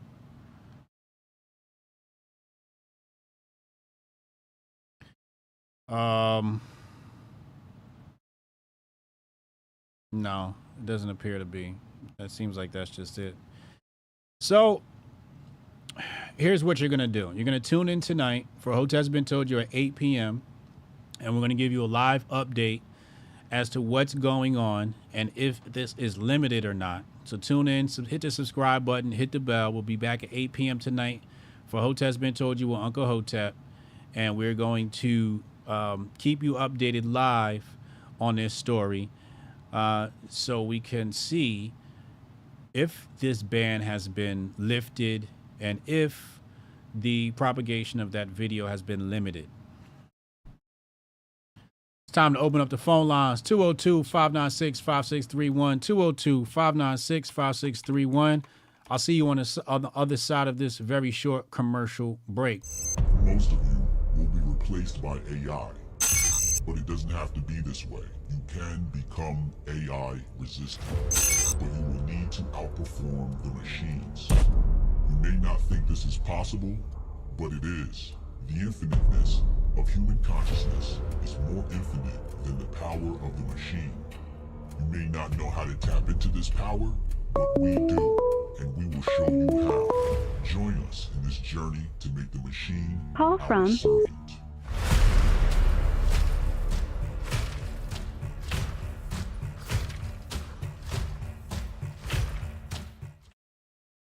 Strong Dad Protocol on the line. Hey. I know your number now. What up, bro? What's up, y'all? Happy Strong Dad June. Happy Strong Dad June. Happy Strong Dad June, my brother. So, thank you. So first of all, I'm glad that you were able to expand upon what I was talking about, because I was definitely about to come in here and just remind all of the followers, everybody, that this is not the month to complain about the rainbow. I mean, outside, I could understand, us talking about the Matt Walsh thing, this form of censorship. We're focusing that more on the system itself and not the people.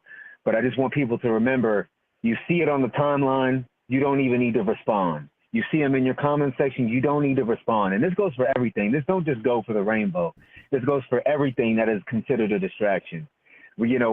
Masculinity does not give itself over. It doesn't give itself over. Whenever we see or whenever we get bogged down in conversations that don't get us anywhere, we surrender a portion of our masculinity at that moment. So I really think it's important for people to keep that in their minds. Especially the fathers. This is not the time to get. They thrive on attention. Attention is clicks. Clicks is money, and we don't need to give them any money, any clicks, or any attention. I'm telling you, that's how I'm going to take this whole entire month. I got books I got some audio books that I've been ready to listen to while I'm working. I got, I listen to the Lex Friedman podcast and Sean Carroll every once in a while. They got some really great science material. I'm trying to learn something about these xenobots, the new future of human evolution, all of these things. Whatever it is you have in your Rolodex that you rarely go to in replace of the Grift. Whenever you're like, okay, I could listen to this, but I want to listen to the Quartering complain about Target for 25 minutes or something like that, right? We don't need to worry about that. That's not important. It's not important. It doesn't do anything for your manhood. It doesn't do anything for your masculinity, and it certainly doesn't do anything for the appearance of strong men in the community. We are teachers. So learn something this month so you can teach it. What I plan to do during this month, a few things that I plan to do is tomorrow, I want to highlight my favorite Twitter dad. A dad we all know on Twitter who was highly active. I'm not going to tell y'all his name. I'm going to wait till tomorrow. But I feel like for the first week or so, I'm going to spend each day highlighting my favorite Twitter dad and what they bring to the table, what we can learn from them.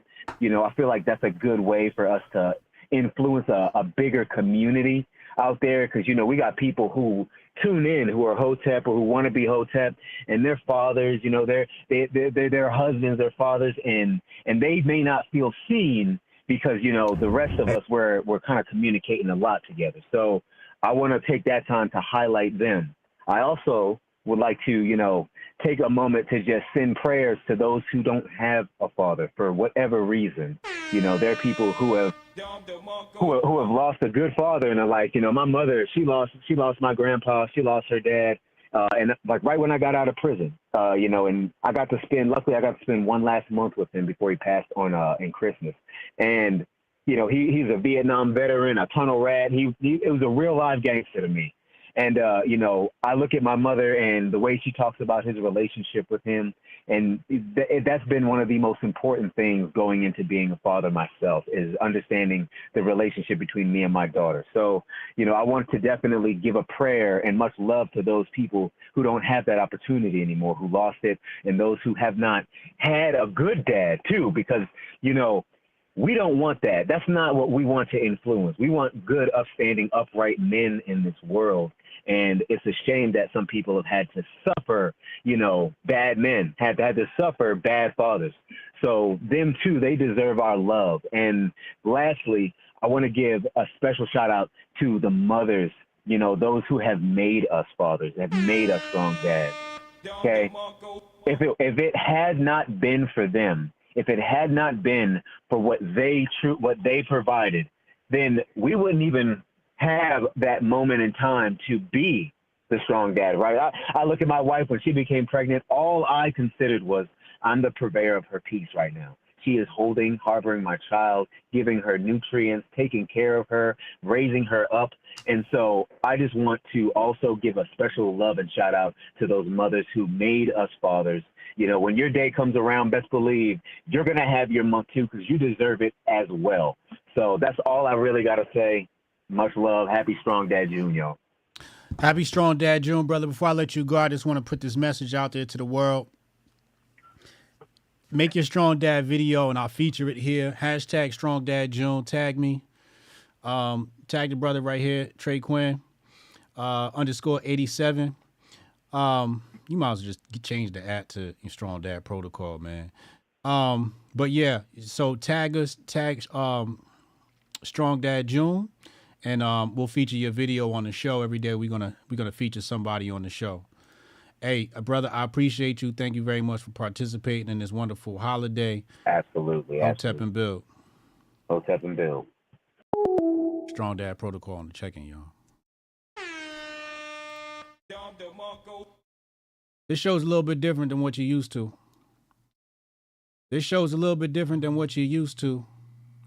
You know, and I don't wanna make this about, you know, the shows that you're used to, because that's fine and dandy. But we're different over here. Call from Tinfoil Durag. Tinfoil Durag on the line. What up, brother? Talk to me, man. What's going on, AJ? What's good, Joe? So I definitely want to say that what Strong Dad Protocol put out there is amazing.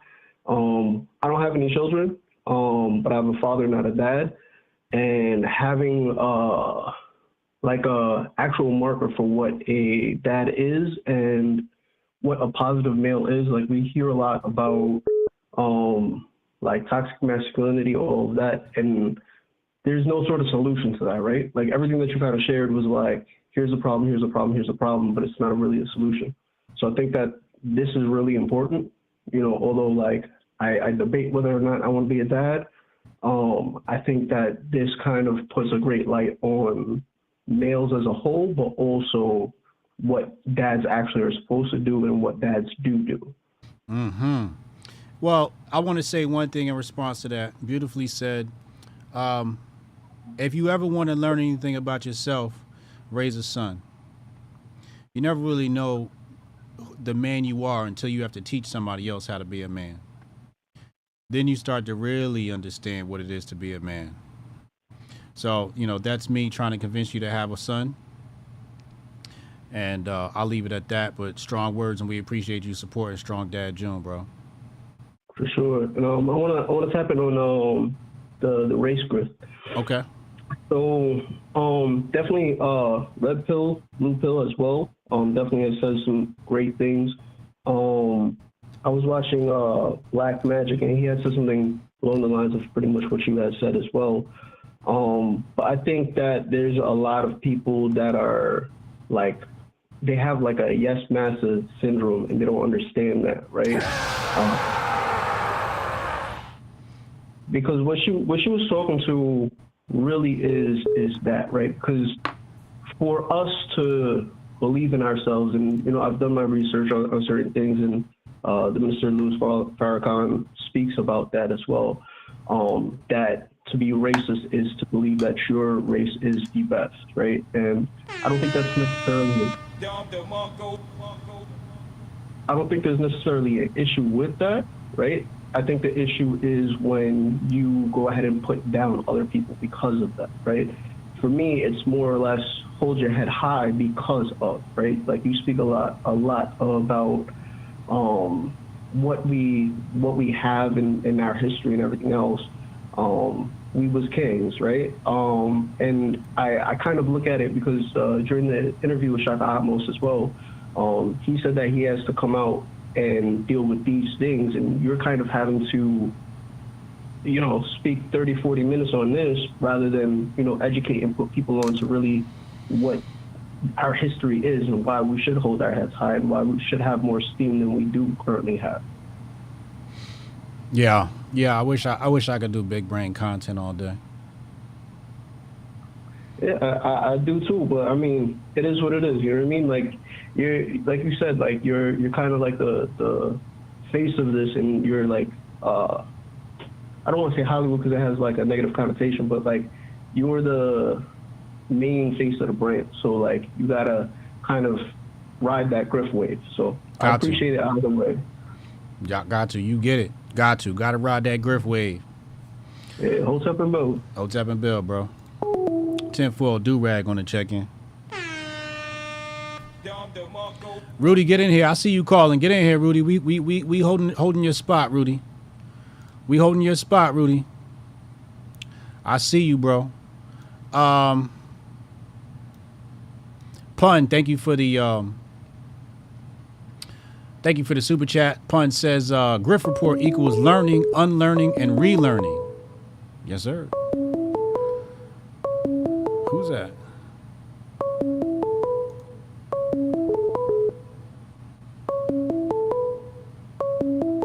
Call from. To accept, press. Call from. Yo, Kay, what up, girl? Hello? What's up? How are you doing? Can you hear me? Yeah, what up? We got you in here before Rudy, man. What's going on? What's on your mind, love? Welcome. Kay on the check-in. Just gotta say, all I gotta say is, first off, get that master focus. Tell them. I want y'all to click the link in the description box.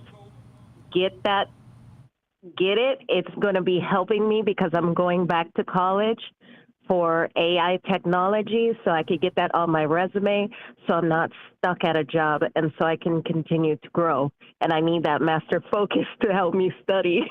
Yeah. So vital. I got up this morning and I put some work hours in on the company. And, you know, it's funny working on master focus under the influence of master focus is just a beautiful thing. But yeah. I also have to say happy Strong Dad June as well. Happy Strong Dad June. I just want to give I want to give a shout out to my dad that is no longer here, and also my adopted father who is no longer here. and my late husband too. Both of my birth dad as well as my adopted dad. Thank you. It's kind of hard for me to get through this, but both of them had passed away from Agent Orange. So it was like when my birth family wasn't able to take care of me, it was like my extended family stepped up and, you know, kind of God family took care of me. And one thing I do remember from my dad being a sergeant in the military, I came home from kindergarten and this one guy was picking on me and I told him about it. And so my birth father was like, primero, put down your backpack. I'm going to show you how to box. Uh-oh. And I was in like kindergarten. So this was kindergarten? To fight all the way man, savage. Yes.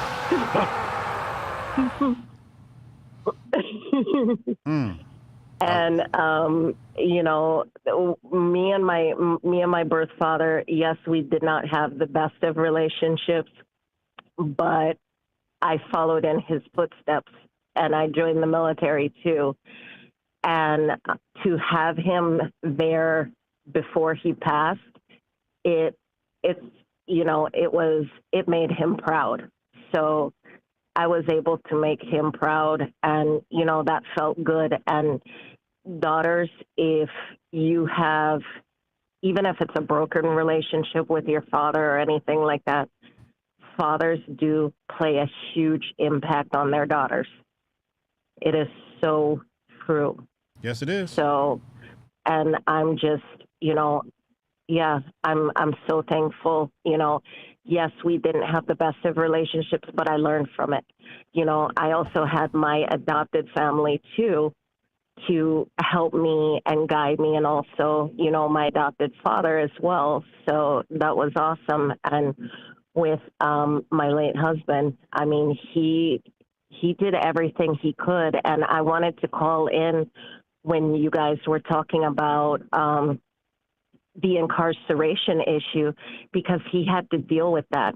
He had a scholarship and everything and lost it because he was at the wrong time and, you know, the wrong place with a bunch of knuckleheads that he knew. And it just ruined everything. And when he tried to get his life back, everything was counted against him because they saw that on his background. Didn't see what he was trying to do, didn't see anything else. They just saw felon, no. And it's hard for people to come back and rehabilitate from that, because I don't know if it was Strong Dad or whoever was saying that. The system is not made for you to succeed. The system is made for you to go back in. It's like it's a rotating door. They want you to come back in. So they're not going to make it easy for you to succeed and be out on your own and all that. So hence why I got into law and, you know, doing counseling for people to help them, you know, kind of see if there were ways to kind of get through the system and make sure that they actually had that chance that they could succeed. But I just, yeah, it's huge. And with this month, you know, we're taking over this month. It is going to be Strong Dad June from now on.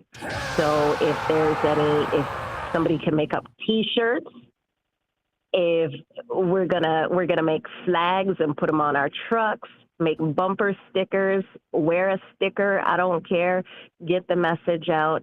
Each June from now on is going to be Strong Dad June. And I love to hear about people sharing stories, whether they're positive or, you know, maybe there were rough instances with your father. I mean, you know, I'm just, you know, I wish I could go back into time, but I'm thankful for the things that I did learn, you know, and it's hard being the daughter of, you know, a sergeant So Yeah. But yeah, that's what I wanted to come on and talk about. And just another thing, just a sidestep about, just the race grift and all that stuff. All I see going on is the reverse Uno card. And I'm getting sick of it because people are falling for it. And me having that background in criminal justice and law and all that stuff, I see statistics, and the statistics don't add up with what I'm seeing. And like I tell everybody, if you're going to believe those CDC statistics, then you ought to believe these FBI and government statistics too, because they're selling you the same crap. So until you're actually there and out there seeing things, because I used to live, I used to live in South Central LA. So until you actually see the things, what's going on, why it's happening, then start saying something. And it's like, I don't care if a black person or a white person hurt you long time ago. Sometimes you need to forgive and get on and just know that the whole race is not like that. Everybody's different. So you can't assume that, the 1350, whatever the mess they want to say, or you can't play the reverse Uno and say this side does this side does that. So when I hear people talk about, Latinos y Latinas and all that stuff and, their derogatory stuff, I'm just like, yeah, whatever. Okay. So, yeah, it's just divide and conquer. And the more divisive you could get, the easier it is to conquer people because people are not thinking. Hence, y'all, the master focus. That's why Facts. Thinking. I had to throw that in there again. Absolutely. Hey, I appreciate those words. We talk offline all the time, so I appreciate, all the content you sent my way. And happy Strong Dad June to you too. Yes, happy Strong Dad to June. Hotep and build. Hotep and build. K on the check-in, y'all. Uncle Hotep out here grifting. He right, though. He said the fake left. I don't know who he's talking about, the fake left. I'll ask him tonight on the show at 8 p.m. He said the fake left stealing the term woke from black Americans is one of the biggest crimes of humanity. It's worse than slavery. Now, he's definitely bugging with that last line. But for people that don't know, like, in the black community, we used to say stay woke. And really that meant like stay red pill. Like watch the agenda. Call from Rudy the Vet. Rudy the Vet Russo on the line. What is good, my dog? What is good? You got me so fired up today, man. You almost said my nigga. I heard that slip. Hey, listen. But you are though, dude. You are. I appreciate you. Hey, look, check this out. Strong Dad June is coming in with a fire, man. First off, I want to give a shout out my little brothers in the chat. Syke Tyson, man. He's the one that actually turned me on to you back in the day, man. Oh yeah? Yeah, man. Syke Tyson, man. That's my little brother Louis Cornfield, man. That's what his nickname is, man. That's my boy. Hey, he's a good dad, though, man. Coaches all his kids' teams, teaches his little steps on how to fight, just like I do. You know what I'm saying? So, Strong Dad June, we're kicking it in, man. We're kicking the door in. We're Strong taking Dad it back June in full effect. Man, and listen, man, I love the rant, but I got to disagree a little bit. Every time one of these stupid-ass red whites puts a little tranny in his thing, or Clown World puts a little tranny in his thing, and they want to bitch and white, I'm jumping in there and I'm commenting, yo, why don't you change the culture with a hashtag Strong Dad June instead of bitching about shit? Because these red whites, I'm fired up, man. These red whites, they want to complain and post stuff about the little white kid getting her ass beat and try to divide. Why don't you raise a fucking man? Why don't you raise a man? Because I'm going to tell you what, my little man, and he's my stepson, raise a man. Like, he ain't going out there doing and fight violence, but if violence comes to him, he's going to be ready for violence. We punch the bag, 3 or 4 days a week. We hit the gym all summer long. That's what we do, man. Raise a fucking man. Raise a man. Because I went to Booker T. Washington High School. You went to what? I went to Booker T. Washington High School, Norfolk, Virginia. And the brothers there tested me. I fought back. You know what happened after my freshman year? Never got fucked with again. Went the next 3 years of high school without one fucking fight. Went into the prison system. Brothers tested me. Knocked one the fuck out. Got into a fight. They said, oh, this white boy's going to defend himself. Never had another problem for the next 4 years in fucking prison. Went to the next camp. Next camp was a little lower level. Dudes used to run the mouth.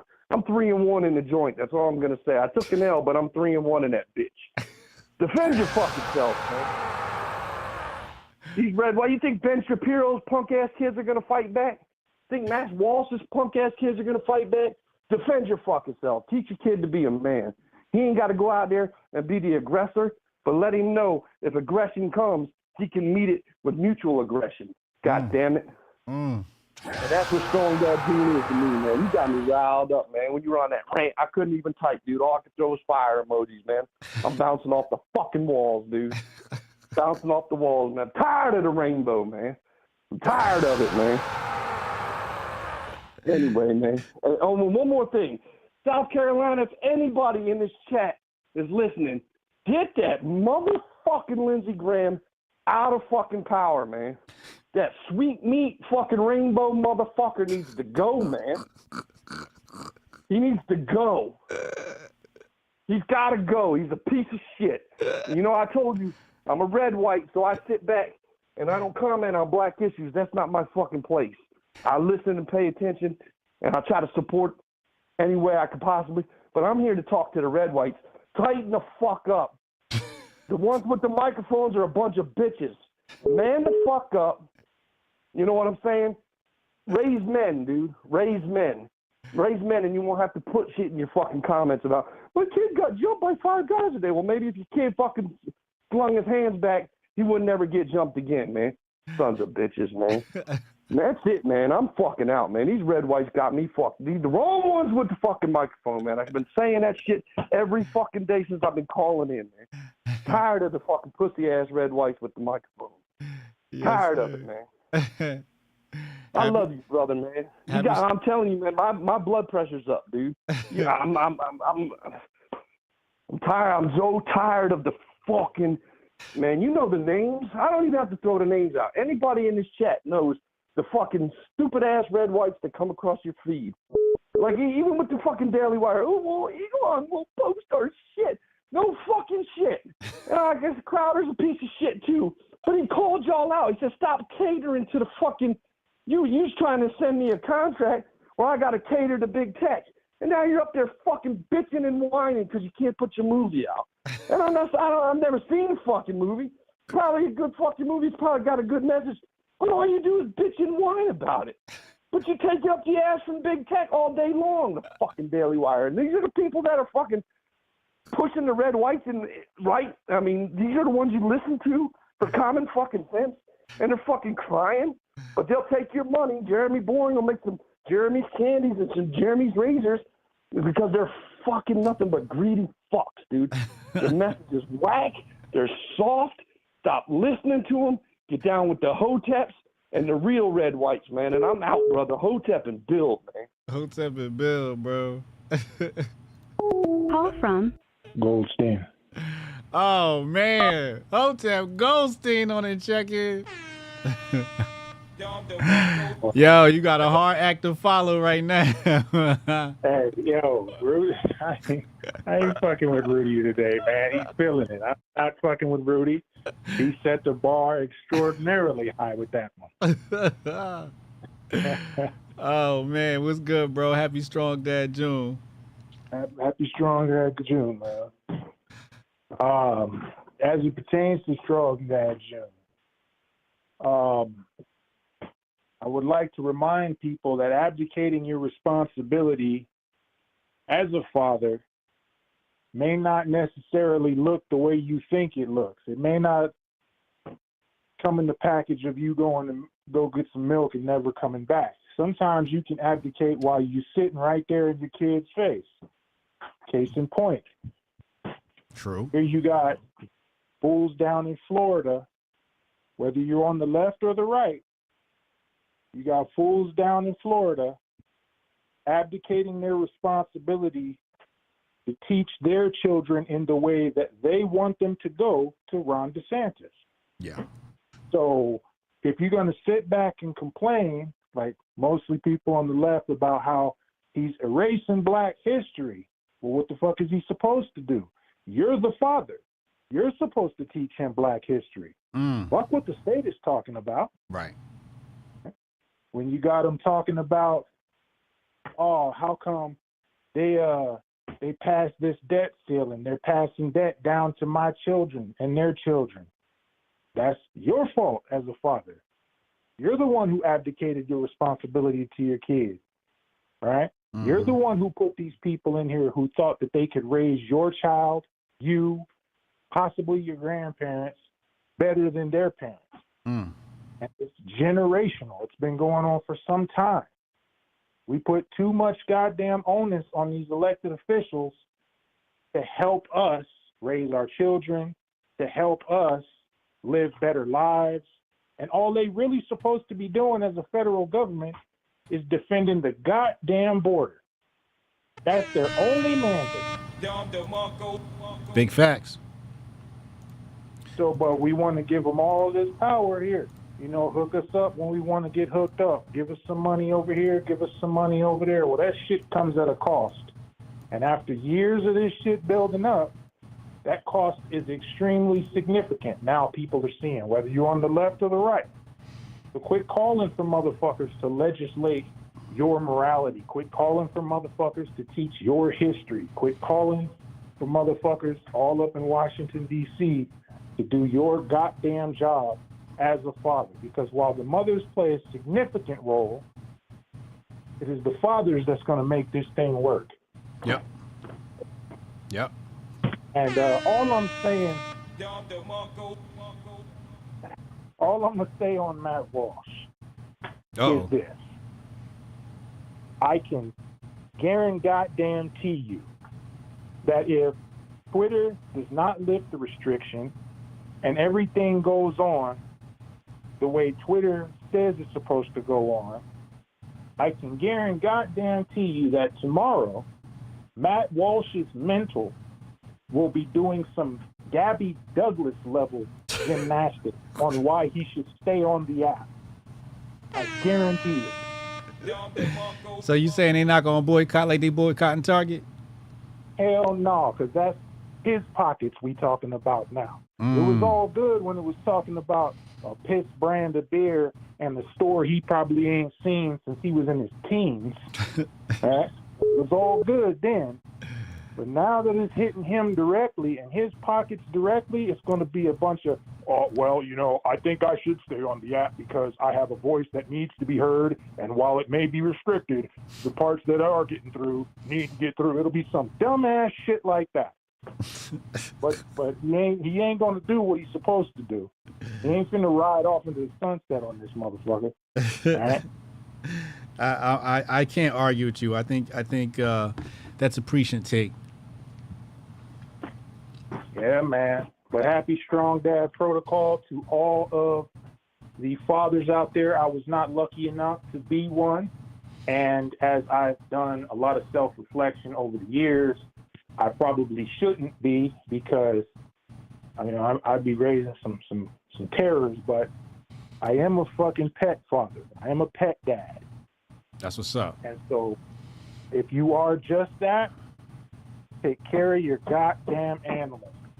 Take care of your animals. We had a hard case come in.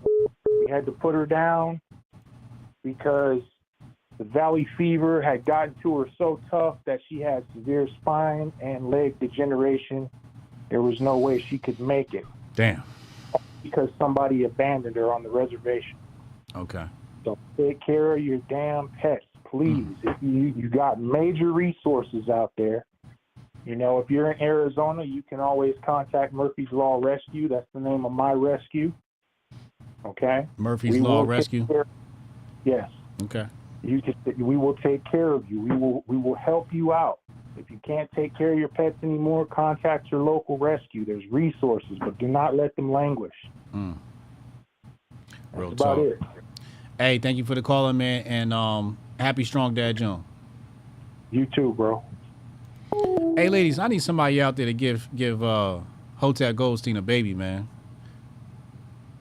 Put the baby emojis in the chat if we need a Hotep Goldstein baby out here. Call from. Oh, no. Yo, what up, man? You on the line with Hotep Jesus? Who this? Jonah? Yeah. I lost went to YouTube, so I didn't even know what I was calling. Oh man, what's up, bro? What's on your mind? Give me the 60-second take, man. This is a whole Elon and Matt Walsh or whatever. Okay. Are we really acting like the military-industrial complex still doing that shit? On what? Twitter. You think they spent trillions building that PSYOP, that IIA operation, and they give it away? You know he still's got the MOU, the Memorandum of Understanding. That's why he tried to pull out of the purchase. Oh boy. No, I mean. Anyways, going into I just had to get that out. You know, your government, like, let's be honest, your government, well, not your government, the corporations that own your government, didn't spend trillions building Twitter to just get like one success with the Arab Spring, right? So they're still running that thing. But when you're talking about like the black supremacy, white supremacy, and see, this is why, and I know you guys kind of get down on me when I say this. This is why I tell people I'm white trash, because I'm not white. I'm not all these other people, man. I'm not the Clintons. I'm not all this stuff. I'm not a white liberal. When I look at these people that are setting all these dirty policies up, I'm like, yeah, that's not me, man. So I say it in a positive way. Oh man. But yeah, no. I just had to get that out there. Come on, like, seriously? Twitter is still owned by the government. Facebook's still owned by the government. Sorry, private military contractors. But getting real. Hey, good take, man. Happy Strong Dad June. Oh, I got no kids, but strong dad June to you, man. Hi, yo. Jonah Ryan on the check-in, y'all. Man, he said the platform owned by the military-industrial complex. Call from. Mike Tyson. Oh man, Psych Tyson on the line. You guys, what a privilege, man. Are you kidding me? I'm really talking with Hotep Jesus. Oh my God. In the flesh. Listen, Happy Strong Dad June. Listen, Rudy the Vet is my brother by blood. We got the same dad, different moms. Really? Lifelong relationship. It's 100% real. Thank you for man, there's more y'all out there? Right, there's more of us out there. Thank you for the retweets. Y'all got the Psych Tyson face reveal out there on Twitter. I had to do it because it is Strong Dad June. It is about taking it back. But let me tell you about being a father. I got 2 daughters of my own and my stepson. My stepson, I've been in his life since he was 3 years old. Wow. He's 14 now. I don't know what happened over the last year. The kid has learned everything. He's the most exemplary young man. He knows how to conduct himself. He's rock solid, and it just all clicked. It's not easy being a stepdad. That's some other dude's kid. That's some other dude's blood. But the only barrier between him and I is that we're not blood. But my house is his home. So much work. Y'all don't even know. 11 years married to his mom. I'm losing his mom right now to feminism, self-love, new age bullshit. We've been through it before. Tumultuous relationship. I got to let her go. But guess where the kids are? Guess where the kids want to be? Right here in the house that I worked for, bought, built, and developed with them. I sit there with my daughter. We play guitar. She could play piano. She could play multiple instruments, draws, colors, out of control. I grew up. I loved art. I loved all types of stuff. We get them into sports. I coach these kids up. Dog, I'm 19-2 over 3 seasons with my 2 kids' soccer teams. I stopped playing soccer when I was 9. All I teach these kids is mentality, mindset. You can never win if you quit. And that goes for everything in life. I'm not teaching them about soccer. I'm teaching them about life. I go and do Muay Thai and boxing. My garage is a boxing gym. Come on. Yo, we got to know how to throw these hands. We got to know how to protect ourselves. We're not out there to be bullies. 2 years ago, my stepson got into a little scrap in school. It was twofold. He messed with some kid's shirt. The kid shoved him into a locker. Boom, two-pieced him in the face. The kid was bigger than him, took him to the ground. He got punched in the face. There is not a person on this planet that's got a cock and balls that hasn't been hit in the face. You can't call him a man. Life is going to kick you in the nuts. Life is going to put you down. You got to learn to contend with yourself. And that's what I teach these kids. You've got to learn to contend with yourself because everything is in the mind. That's how you win. You've got to overcome. You've got to have that strength. And that's all I try to teach these kids and develop them. If it wasn't for me, they wouldn't know about Caravaggio. They wouldn't know about the Renaissance. They wouldn't know about heavy metal. They wouldn't know that heavy metal is a Mozart. They wouldn't know about all this stuff. You got to teach them and expose them and let them know. And you got to talk honestly to them. No matter their age, you can be honest. You can just reach their level and let them know. And I don't care what. I love women, love the females, love mothers, got appreciation for. But it takes a real good man to teach them how the real world works so that they're ready. They're ready. And that's all I'm trying to do. That is my mission in life. My 14-year-old stepson, I told him 2 weeks ago, I could die today. I could die today. And I know you got this. You're going to be good. He's showing it to me, man. It's wild. It's life, and that's what it's all about. And, yeah, Rudy the Vet ain't lying. I put him on the Hotep Jesus when he did the Starbucks thing that like 5-6 years ago, whatever it was. That's how far back it goes. We come out in January. My little brother comes out to the living room over here to my house, and we watch the Grifties, man. Love y'all. Great work. And, yo, hashtag Strong Dad June. I'm going to drop a pic every day this month. They took the rainbow from the kids, man. I take my little girl shopping, get them clothes. Can't even get them something with a sparkly pony and a rainbow pony on it because, yo, that's what, man, come on, man. And they're after your mind. And once they get your mind, they got your soul. And then this is the only other thing I'm going to say because I'm a firm believer in Jesus Christ. I've been through every kind of church there is. The Orthodox Church is the only place you ain't going to see a rainbow. The Orthodox Church is the only place you're not going to see anybody rainbow up in front of the pulpit trying to talk to you about nothing. Even Christ has been co-opted, especially in this country. Get it right. Do the history. Do the knowledge. And then take action for yourself. Take responsibility for yourself and live your life. Hotep and Build, I am out. Hotep and Build. Jameson Hayes said, I ain't calling in, man. I don't want to follow them up. I don't blame you. Oh, man. Hey, two things before I bring the next caller in. Two things. Number one, don't no kid want to live with a victim. Your parents a victim and the other one's a victim. Nobody wants to live with a victim. Second thing I'm going to say is, that bitch want to be a feminist. Let that bitch be a feminist by herself. If that bitch want to be a feminist, let her be a feminist by herself. Yo, you want to line with Hotep Jesus? Talk to me, man.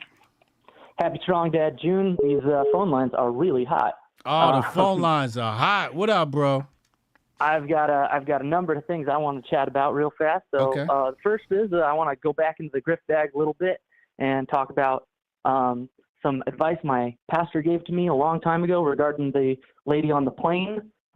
He said, when you got family arguments, you let the spouse whose family you're dealing with be the spokesperson on it. And when it comes to this black-white issue, I think it's kind of the same.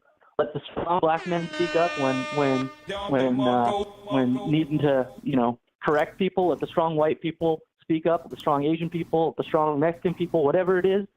Take care of your family and correct them. Don't, someone else that hasn't been a part of that family, have to do all that work. Yep. Second thing I want to say is, you're saying white conservatives aren't listening about real black. Wait. People? Hold up. You're saying a lot of good stuff here, but you keep breaking up. Are you in a bad area? All right. I don't think so, but yeah, I'll stop moving. Okay, what'd you say? So the second thing is we talked about, you're saying white conservatives listening to real black conservatives. I think we need some patience because it's a while to find the Hotep Jesus's Uncle Hoteps after years and years of indoctrination. It takes a while for the Strong Dad Protocol and the Canon Hotep to get up to the platform for people to listen to them. when they're not just being put on by other Hotep.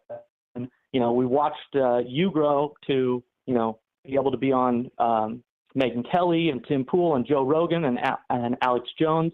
And it's going to take some patience. So I want to ask the black community to give the white conservatives a little bit of patience, because we're just coming around to finding the Hoteps in the black community. That's a good point. You just bought yourselves another year. Last point I want to talk about in the Grift bag is the debt. I know we talked about the National Debt Act, and I think podcast of the Lotus Eaters did a really great job. So shout out to Sargon of Cod and Brokenomics series did a really great job of breaking down what the American debt looks like. Okay. If all the American debt got broken down into one person, like shrunk down to one person's budget, so we break down the entire American budget into American, our bank account would have $680 in it. Our credit card would be $250,000. Our interest payments would be $7,000. Our income would be $36,000. Our spending would be $47,000. And our future debt in 10 years would be $1.5 million more. And these kind of bills, they don't make it worse, but they don't make it better. Right. We got to fix that. Yeah. Our debt is way out of hand, and that's something you don't have trillions. You can think of it as what you're actually working with. How are you going to be able to pay off $250,000 of debt when you're making $36,000 a year? Right. Last thing, Strong June. I want to just take a quick moment to give every Grift report to give a little bit of a Strong Bad June advice, fatherhood tips. And I hope other people follow me, because I want to hear other good fatherhood tips. But having books in the house. Books in the house are one of the strongest correlations to child success. Keep books in the house. Read books to your children. Have books in the house. Buy books. And that's it. I love that, man. Appreciate you on the call in. We played your video earlier. So that, you know, that clip was too cute with her saying Hotep and Bill. Oh my Lord. But happy Strong Dad June to you, bro. Happy Strong Dad June. See you later. Oh man, the love is abundant today. It's Hotep Thursday. It's the first day of Strong Dad June. The callers is hot today. The callers is hot. Like I was saying, if that bitch want to be a feminist, let that bitch be a feminist by herself. We ain't accepting that shit. P-Dub Designs. United we stand, divided we fall. We are all targets. We are all Americans first. That means something. All created equal. Life, liberty, pursuit of happiness for all. The American dream for all. Thank you, P-Dub. Well stated. Well stated. Inside the Ages. Everyone knows it's Strong Dad Joan. Call from Scott. Scott, you want to lie with Hotep Jesus? What up, man? What's going on, brother? What's happy good? Strong Dad June. Hey, happy Strong Dad June. Talk to me, man. What's on your mind? The guy that he almost said my nigga, if it comes from love, there ain't no problem. So he needs to get over it. Wait, you just said it. Yeah. I don't have a problem saying it because it's out of love. The caller, the first caller. Are you white? I'm like half white, half Mexican. I was the guy that called you like 2 weeks ago. Oh, okay. All right. You dropping the N-word on the channel. What up, man? It's Strong Dad June month. I just want to give my little story. So I met my wife 13, 14 years ago, and her daughter was 6 weeks pregnant. She was married to an abusive cop. I fell in love with her and her daughter. I got her to leave that abusive cop, marry me, a bartender, and just less than a month ago, he signed away his rights, and I adopted her. That's a strong dad. That's a strong dad. That's a strong dad. I love to hear it. I love to hear it. Taking responsibilities for these kids' lives, man. Dude, you got to. And the last caller said to have a book. First book I'm going to have her read is Tragedy and Hope 101 whenever she gets done with her homeschooling. Carol Quigley? Yes, sir. Well, it's 101, wrote by a plumber. He broke the 1,300-page Tragedy and Hope down to like 200 pages. Oh, interesting. I didn't know that. I was over here reading 1,300 pages. Yeah, he like summarizes Tragedy and Hope and the Anglo-American establishment basically down to one book. Nice, so, nice. That's gonna be her first like progress or book report. It's gonna be on that. I like that. That's what's up. Yes, sir. All right, take it easy. Hotep and build. Hotep and build. Strong Dad June's going strong, y'all. Strong Dad June's going strong, y'all. Oh man, we just got another one in here. Look at all this love in this hashtag Strong Dad June.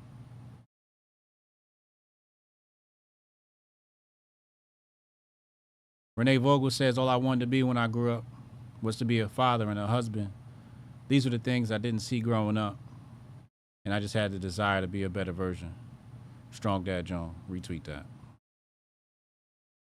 Big Strong Dad June energy is on the timeline right now. Oh, look at this. This is Strong Dad energy right here. Call from Ohio Tep. Ohio Tep on the check-in. Hey, yo, it's Tari. I just wanted you to know this. It's Tari. What's good? What's good? No, it's also Ohio Tech, and I wanted to start off strong Dad month. No, I got some acts to follow here. You know, I ain't no Rudy had a brother. I know it's two of them out here. We in trouble. Out here. But so it's not gonna be too upbeat. But I saw something, and the reason I came in as Ohio Tech today, because this happened in Ohio. I saw this story. And this is about the children. Okay. This one's about the children. This is about the children that ain't born yet. Mm. Apparently, in my state, some county, some judge just ruled that they can inject fentanyl while they're pregnant. Whoa! Wow! Yeah. Really? Yeah. Who's doing this? To you, but I popped on here real quick. Who's doing this? Who's doing the injecting? The doctor, the individual, or is this you saying the addicts themselves can inject it? It was a case that got taken to court, and the judge ruled. It's a crazy county name right here. The county Muskingum County. Muskingum County. Damn. They ruled that a pregnant woman can inject narcotics, including fentanyl, right? So it's not even just fentanyl. It's like that temporal argument. Yeah. I don't know if you saw that. He was going back and forth with that guy. He contradicted himself. Yeah, we talked about that. Yeah. Yeah. Everybody I showed this article immediately brought up that argument. It's crazy how it come back around like that, don't it? Mm-hmm. Sure do. Mm-hmm. Sure do. That's wild, man. And I say anybody, wherever you at, if you see stuff like this going on, this is the month, right? We all about the solutions. Mm-hmm. You need to make sure this kind of stuff ain't happening around you, because this is something that happened in the courts, you know. Right. We got a little bit of power there still, right? You know, we can stop this kind of stuff from happening. You gotta have a wherewithal. You know, we're not gonna sit around and complain about it. Correct. We gotta do something, right? Correct. Gotta do something. Gotta do something, because you can't let them do that. And what kind of rule is that? You can't let them do that. Mm-hmm. Can't let them do that. Mm-hmm. Because they're gonna use that on us. You know, damn well they're gonna use it on us. Mm-hmm. Sure indeed. But that's all I have for you today. Hey, man, happy Strong Dad June, man. Happy Strong Dad June. Strong callers today, man. I'm running down the timeline looking at all the Strong Dad June placements on the timeline. It's a lot of love in here. Let me check on my super chatters. Francisco Sanchez Jr., thank you. Thank you for supporting the channel, man. Trump and Joe at it again at the Air Force Academy graduation. Oh, Lord, here we go. Call from Steph Colonel. Steph Colonel on the check-in. What up, bro? Shit. Happy Strong Dad June. Bro, happy Strong Dad June. Yo, first of all, I've been trying to get on here for 2 weeks now, man. I'm not quick with my grip, man. I don't know what's going on. I've been trying to get through here, and I couldn't get through, and I finally got through. Yo, I got a nice I'm not a father, but I got a nice little strong dad June story or whatnot. So Okay.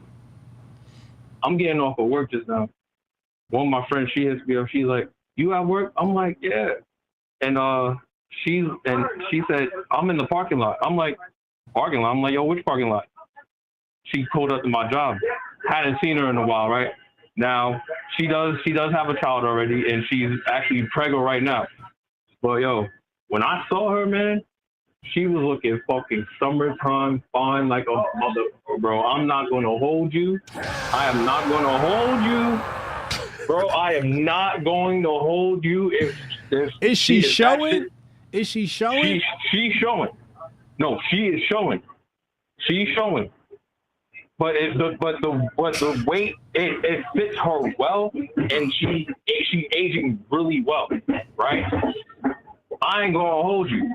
If shit don't work out, with her to do, yo, I ain't gonna hold you. I'm not gonna hold you. I'll step it all the way up on that. I'm not gonna hold you right now. I don't normally do that, but yo, oh my God. Oh my God, yo, I'm telling you, she was looking fine as shit. It's not what I expected for Strong Dad June, y'all. Yo, I will be celebrating Strong Dad June. I'll be cheesing celebrating Strong Dad June from here on out if that happens. Yo, oh man, but nah, man, that's my Strong Dad June story, man. But that made my future Strong Dad June story, but. Yo, I'm really happy that we're going to get this off the ground. We need to get this trending. Please, if you're watching this, get Strong Dad June trending on Twitter. We need that. We need that ad. We need this to trend. We need this shit to move. You understand? This is history right here. This Strong Dad June shit is history, bro. Yes, sir. Yeah, I appreciate the calling, man. We working on it. All right, man. Hotep Con and Bill, all the good shit, bro. Yes, sir. Oh, Lord, he's a savage. Hey, Jamison Hayes, you might as well come in after that phone call. Pause. You might as well hop on in after that phone call. That's a good way to hop in. You definitely follow that act up. Steph, yo, what's going on, yo?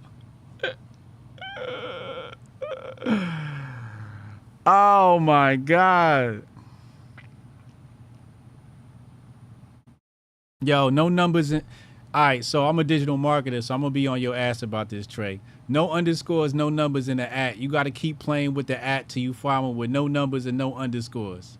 Because I can't be on here promoting you, talking about go follow somebody _87. You sound like a Chinese bot.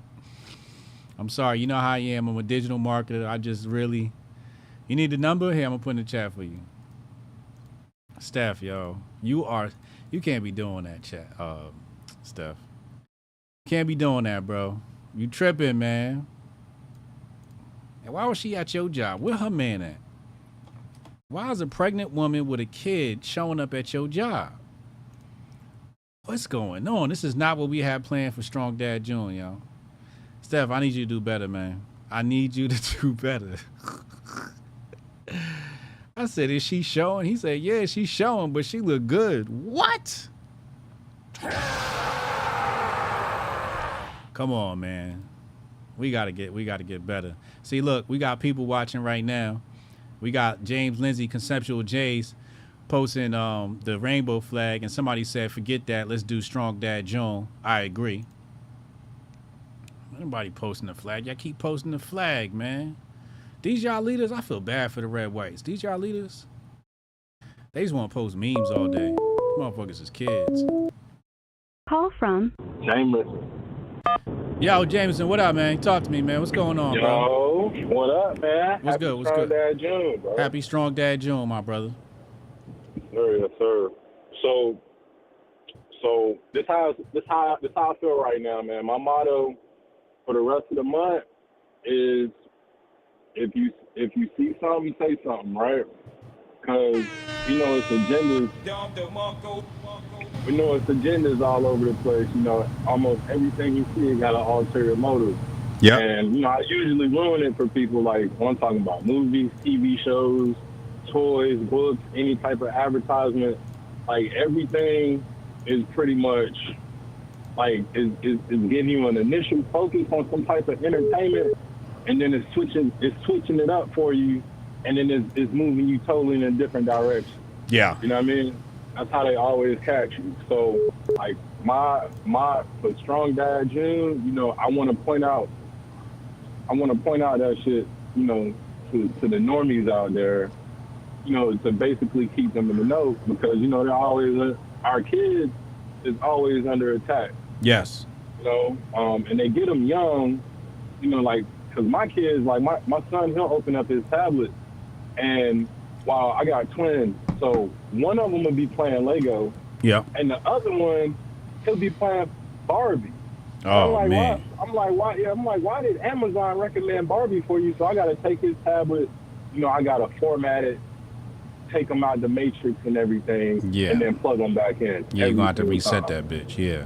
His cookies is all messed up. Yeah. Yeah, man. So, you know, like, that's how I feel about that. Also, I wanted to say that another thing that we really need to start doing from here on out, but like mostly during this month, is, you know, just embracing the youth, you know what I mean? Because a lot of these kids out here, they kind of jacked up from the entertainment and the influencers who ain't really pointing them in the right direction. Right. You know what I mean? So we got to grab a hold of them, because, you know, they the future. We build them up right, and they going to build their kids up right. I don't know what happened with our generation, because, I mean, I felt like I was raised up the right way, but I can't say the same for some of my peers. Right. You know, somewhere along the way, they got kind of... Yeah. Yeah. What do you think about my take earlier when I was talking about horror stories? Did you hear that part? Yeah. I heard it. You agree with that or not? Nah, man, I definitely agree with it, because, you know, whenever I think they made that like a prime point of attention, because they always use it for every single election. They want to scare black people into voting a certain way. You know what I mean? Yeah. And it's usually left. It's usually they want to scare you into voting left, like when they said that, you know, they did the travel ban for black people in Florida. All that is lining people up to automatically assume that Ron DeSantis is going, you know, pass a bunch of different racist acts if he does become president, because they want more people to vote, you know, in their particular way or manner. Correct. So it's kind of jacked up. But the last thing I wanted to say, for Steph Colonel and Hotep Goldstein, man, y'all might not be fathers, you know, with children, but y'all is definitely fathers for a lot of these people out here that's lost. You know what I mean? Yeah. So y'all got to keep that shit up.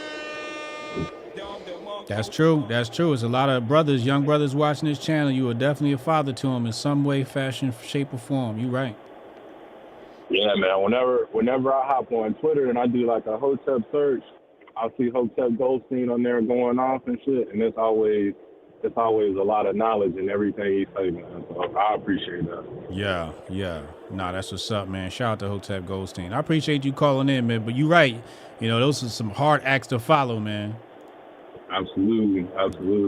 Yeah, man. All right, bro. I'm out, man. All right, Hotep and Bill. Call from Strong Dad. Strong Dad Protocol with the double dip. Hey, what up, bro? Hey, first of all, man, I fixed the ad. It's they be taking all the good names. I know. It's at the Strong Dad. So it's okay. It's fixed. Okay. Right, Okay. The Strong Dad. The The only Strong one. Dad. The only one. All right, let's pull that up. The Strong Dad.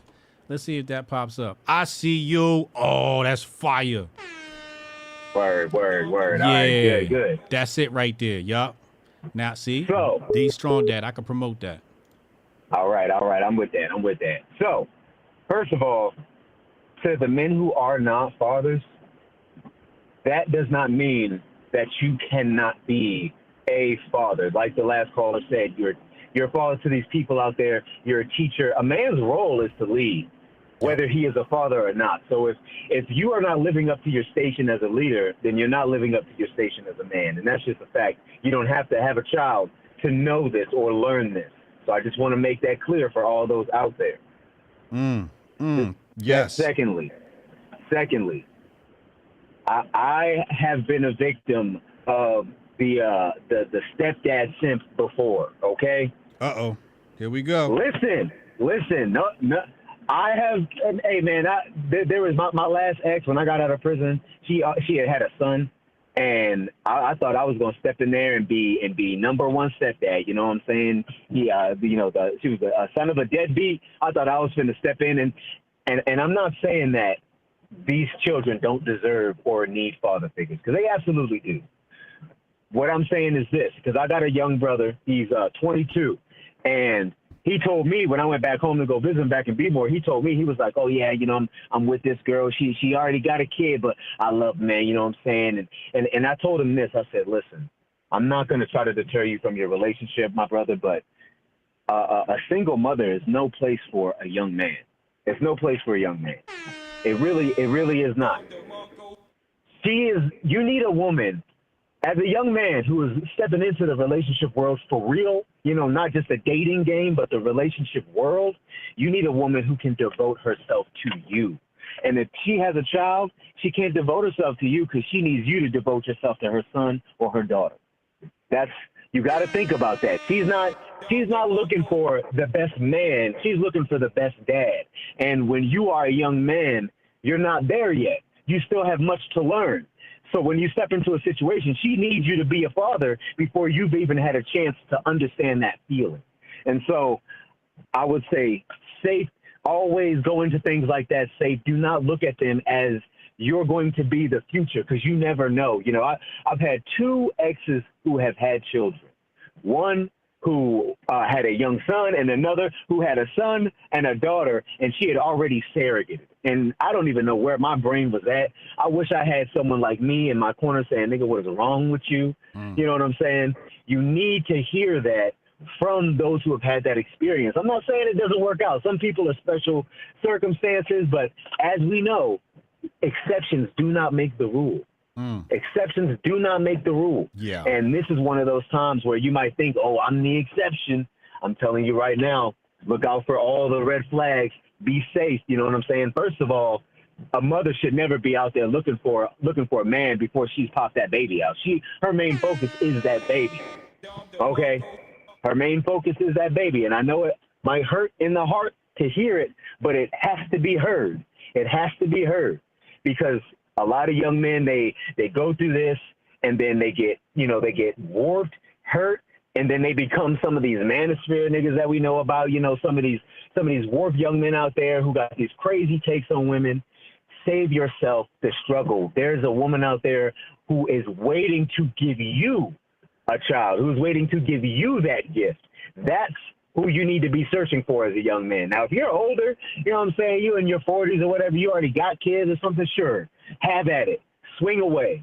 But it really is no place for a young man to be a step parent. It doesn't work. Let's unpack some of this, because you're right. Absolutely. You're right. So, one, young man stepping in and being a stepfather successfully, really hard to do, because like you said, you're not even a man yourself. You have no wisdom to pass down to this child. So highly would not recommend, especially if you're not financially secure. However, guys who can do it and can pull it off, I think should pull it off if they know how to vet the woman and she's not with the intentions. And you know what? I got to be honest with you. I don't know if it's bad that she's looking for a new dad for her son, because she's looking out for her offspring, right? She's not looking for a man. The right thing. That is the right thing to do. But I think sometimes women might be too quick to bring a new man into the son's life or the daughter's life, or they're just running around these streets and just, spreading their legs for any Tom, Dick, and Harry. A lot of that. But you're right. I think until men learn how to vet women, you cannot take on the responsibility of a stepdad. But for the guys who do, I think it's a very honorable act. Absolutely. Absolutely. Those are one of those, major exceptions. Like, I thought I was definitely man enough to step in. definitely a small exception. Yeah. It is. It is. When I first did it, I thought I was, man enough to step in. She was like, you're the best example he's ever had, X, Y, and Z. You know what I'm saying? I taught the little nigga how to tie his shoes. He didn't know how to tie his shoes or nothing. You know what I mean? And I thought I was doing really, really well. But you have to, there's a lot of things that come with that. Like you said, being able to vet the women correctly. Her head was not where I thought it was. So when I was like, okay, well, I do want another child so that we can expand this family, she was like, well, I don't really want another child. I'm not ready for that. And then, I find out later from her best friend that really what she had asked for, she wanted someone to help raise her son. That's what she told her. So this was a poor vetting on my behalf, right? I should have been able to see this. And, my better judgment, I wasn't Hotep yet. My better judgment didn't speak to me. So all it did was lead me down that path. And then the second time it happened, I thought, okay, well, this woman, she's closer to my age. She's got her head in order. But really what she was more concerned with was the prospect of, having a father there. She didn't really want to grow that family either. So my vetting still had been poor. So, you're absolutely right. It has a lot to do with your ability to vet. And, listen, I felt like I was hyper mature, man. I experienced a lot of things a lot of men hadn't experienced. But there is an amount of time that goes with that experience before you're able to do that kind of vetting. There's I'll be 36 this year. I still have so much to learn as a man myself. So even today, I feel like my vetting could have been flawed had I tried that again. I'm so grateful that the woman I deserved approached me at the right time, and I wasn't out there really trying to just be somebody's dad immediately. These things, they hurt men, and we're trying to avoid that. We're trying to break that cycle, because hurt men also make fathers who hurt, fathers who aren't good. It can turn you all kinds of ways. We've seen it all. We know the horror stories. It doesn't need to be said, but it's definitely a big warning, especially for the brothers that we love out there. I know she was probably looking super fine, super fly, super fresh. I get it. You know what I'm saying? You might have a belly fetish, but I get it. I get it, my dude. But protect yourself, because you have to ask yourself, after this baby, is she willing to carry your seed? You know what I mean? Yeah. Is she willing to expand with you? Does she want you for you? Is she looking at, are you well off? Is she just looking at your finances like, my kid's going to be all right? Because again, she's doing what she needs to do. She should search out a father figure. Absolutely. That's one of the things in the hood that never happened, which is why that trope still exists today. They never searched for that father figure. In the end, they just search for that government spin, that income or that benefit. So yes, absolutely, she's doing the right thing, looking for a man. But are you the right man? You see what I'm saying? That's something that honesty with yourself is one of the hardest things a man can come to, is learning how to be truly honest with yourself. Yep. You know what I mean? It's easy to be honest with everybody else, but can you look yourself in the mirror and say, you know what? I'm not ready. I'm not ready. You gotta work on that. So that's all I gotta add to that. I appreciate that. Happy Strong Dad June. Happy Strong Dad June. That's enough from me. That's the Strong Dad on Twitter. We got a lot of action happening right now on Twitter. Brendan Vaughn said, to all my fellow dads, let's make Strong Dad Jew trend like crazy. He tagged Tim Cass, Matt Walsh, Ben Shapiro, Uncle Hotep, and Hotep Jesus. Strong Dad, strong legacies. Yes, sir. Yes, sir. Yes, sir.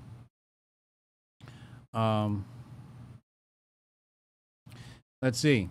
Wilfred X. Riley, who follows me, says,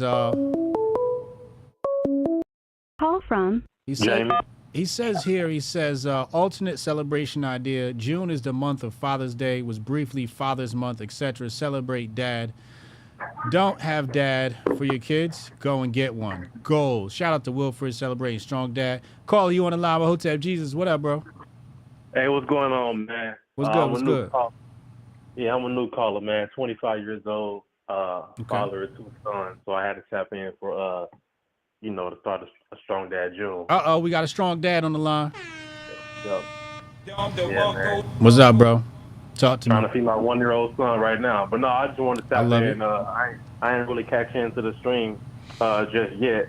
Okay. But I'm gonna go ahead and go back and rewatch it. We got the audio version on Apple and Spotify too. If you need that, we got it. Yes, sir, for sure.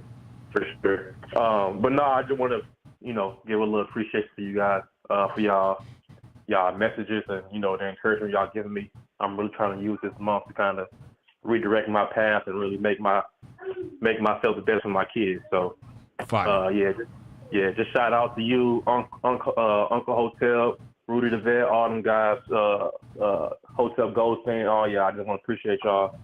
Show my appreciation to y'all for real. That's love. How old are the kids? You got a 1-year-old, and what's the other one?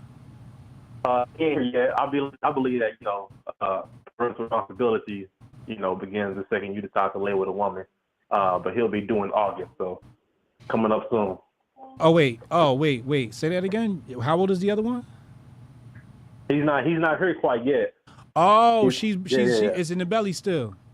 Yeah, in the belly still. He's doing. Oh, so you got one here and one on the way. Yeah, but I already counted it too. You know what I'm saying? I don't separate it. When somebody asks me how many I got, I say two. Oh, that's fire. I like that. That's strong dad energy. Yeah, I appreciate it. Yo, if you ever got questions about fatherhood and all that, just call in. We take care of you, bro. Yeah, I appreciate it for sure. And also, with the call a couple callers ago, that pregnancy glow is real. I definitely understand it, but you definitely got to be careful with it too. So. What, the stepdad stuff?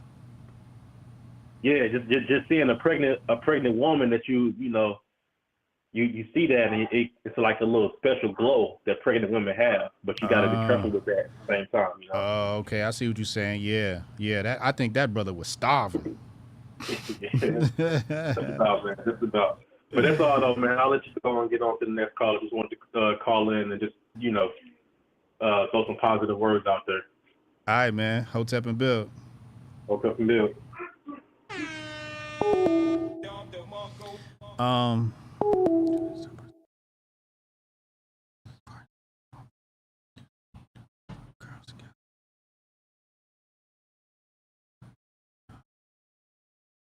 Oh, wait. Hold on. Shit. Was that a home game? Damn, I'm over here fucking up. I'm supposed to be a strong dad, and I ain't even get the fucking scheduling right for this game. Oh, shit. We almost had the referee show up for no reason. Damn, I'm slipping on my strong dad duties and shit. We got a game this weekend. Hold on, let me take a look here real fast before and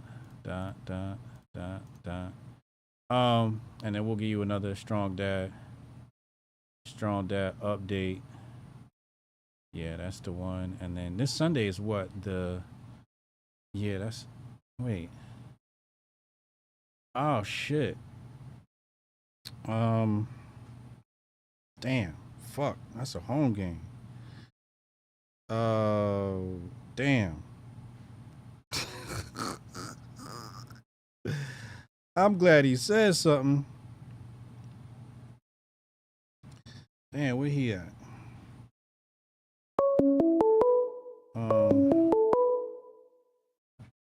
Call from C. Davis. C. Davis, what's up, man? You on the line with Hotep Jesus? Happy Strong Dad June. Happy Strong Dad June. I was calling and I was listening to the live. I donated a couple times to the super chat, and I was just calling in because when you were talking about how the left become the right and the right become the left, it just triggered me to think about. So I graduated in like 2012, and I got arrested in like 2012. Okay. And the first time I got arrested, I didn't think nothing about it. Like, I was just cool. And the second time, it was probably a couple years later. I really don't even remember. But I was terrified. So the second time I got arrested, it was around the time that, like, Trump got in office, and, they was always showing the killings of black people by the police on the screen. So I really thought I was going to die, right? Okay. But I'm just saying that to say that mind control is crazy. It's real. And we got to be a little bit patient with some people because they really don't get it. They don't understand. Yeah. And that's why you really need a strong dad in the household to be able to direct the kids the right way that they're supposed to go. I'm sorry, I was over here trying to be a strong dad. You said, what was the situation you was in where you said it was a shootout? No, not a shootout. So I'm just saying I got arrested twice in my life. Okay. So the first time I got arrested was during like Obama era. So, they weren't showing anything about police and police killings or anything like that. Yeah. But then the second time I got arrested, they was heavy on showing police killings, white policemen killing black people during the Trump era. Mm-hmm. And the first time I got arrested, I wasn't like worried about it at all. But then the second time I got arrested during the Trump era, I was out of my mind. I was freaked out. I was scared. I thought I was gonna die. Why? So because I was paying too much attention to the news. I wasn't nowhere near. I don't want to say woke because that's we already. So what you're saying is co-opted already. There was a lot of propaganda out there that made it seem like you were a target, imminent danger, and in imminent danger. But you're saying the first time you got arrested wasn't like that because the media wasn't pushing that stuff. But the second time you got arrested was during the Trump era, was all that media propaganda, and now you're terrified. Like, is these cops going to kill me? Right. Yeah. So all I'm saying is that's why it's very important for dads to be in the house, and because I didn't have one growing up really. He was around, but he wasn't in my house, and he probably didn't know much either. Right. But that's why this is important. I'm listening to all the callers call in and like raise your kids. That's definitely a strong parent because you see what's going on now with the trans. It's strong dad June. So we don't really want to touch on that, but they're taking the minds of the kids. Crazy. Yes. I want to touch on something. What's up? Did you hear my segment on the horror stories? Yeah, that go all hand in hand right there. So you were a victim of those horror stories. Yeah, very much so. See, that's what I'm trying to tell people, because often in the Very black much so. community, they think that, we're making these decisions, based upon our own recognizance, and I'm like, nah, like we got PTSD from the stories coming from the media, and so on and so forth. Can you describe to us who were some of the biggest influences of your these horror stories? Was it social media? Was it TV? Was it family? Was it friends? Where was it probably the most influences? It was mostly social media. Okay. It was mostly social media. Mm-hmm. At the time, social media was like really, really blowing up. Trump is the first internet president. They try to say Obama is, but it was during the time that Trump was president. So that's all they were showing. Cops killing, to paint a racist. And it got to my brain, and I was thinking like, yo, I might end up dying here in these cops' hands. And nothing happened, really. I mean, I'm still alive, obviously, but yeah. So I just wanted to touch on that because you were saying how the right turned into the left and the left turned into the right, because all they're doing is pushing out propaganda to get everybody riled up, no matter what side you're on. They want everybody riled up and yelling about something when there's something way more important that we should be focusing on. Right. And that's yourself, because that's the only thing you really can control. Yep. Ain't that the goddamn truth, man? Damn, I'm glad you called in, because that's super powerful right there. Oh, yeah. And that's why I tie into the strong dads, because if you had a strong dad, if you had like a real father figure, somebody that will lead you to the right direction and let you know, like, calm down, chill out. This is just all propaganda. This is whatever. It's not really important. Yep. I would have been able to know, like, just it was going to be nothing. It turned out to be nothing. Now, you weren't incarcerated. You were just arrested. Just arrested. Wow. And you had all that fear built up. All that, a whole bunch of fear, bro. Yeah. I was off. Trump, I was thinking Trump was bad and he was racist when he got elected. I was like, oh man. But as years go on, I got hooked to a couple different shows like this one. Well, not this one, but Hotep's, all the Hotep community, and I started paying attention. I started learning. You know, it's divide and conquer all the time. Mm-hmm. So, what are some of those influences that sort of made you realize, you know, what was going on and the game was being played? You said the Hoteps. What specifically, you know, did we say or do that made you go like, wait, what?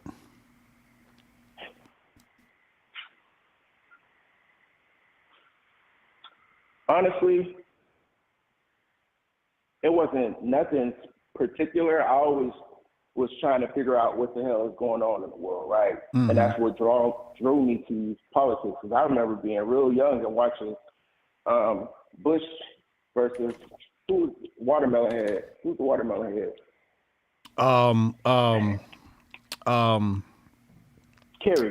Kerry, thank you. Yes. When he went up against Kerry, I was thinking in my head, the mind control was there too. Like, oh my God, I can't believe they cheated him. Oh man. I was young. I was still probably in like middle school. So I was always wondering what the hell is going on in the world.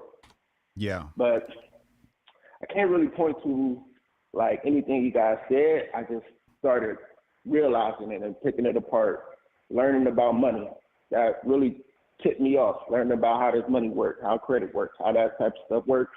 And I just started seeing stuff, you know. Shout out to the No Agenda show, MoFax, Hotep. I tune into all of that. Shout out to MoFax. Converge, yes. Yeah. But you know, I've said this to people before. I think that it's not really so much of what the Hoteps are doing. I think there's a certain mind that's beginning to ask questions. They're like, wait, what's going on here? And then they start to seek out those answers and they find us. Yeah, that's exactly what I think it was. Cause I just was so what was curious. It that made you even start to question it? What, you know, what was like, wait, hold on, something's not right. Do you remember that? Like what sort of made you like say, hold on now, you know, I got to follow the white rabbit. Do you remember anything particular? So I'm about 20 now, right? Okay. So I had the house phone with the long cord. Had the first flip phone, the Sidekick, all of that. Mm-hmm. And when we first got the internet, the first thing that everybody used to look up on YouTube was stuff about the Illuminati. Yes. And I know that's conspiracy, whatever. But that kind of got me down the road. I got away from it, but then I got back. I wouldn't say I got back more into it because conspiracy theories is just, you know, a couple months, a couple years, and then it's not a conspiracy theory no more. Right. But now it's just truth.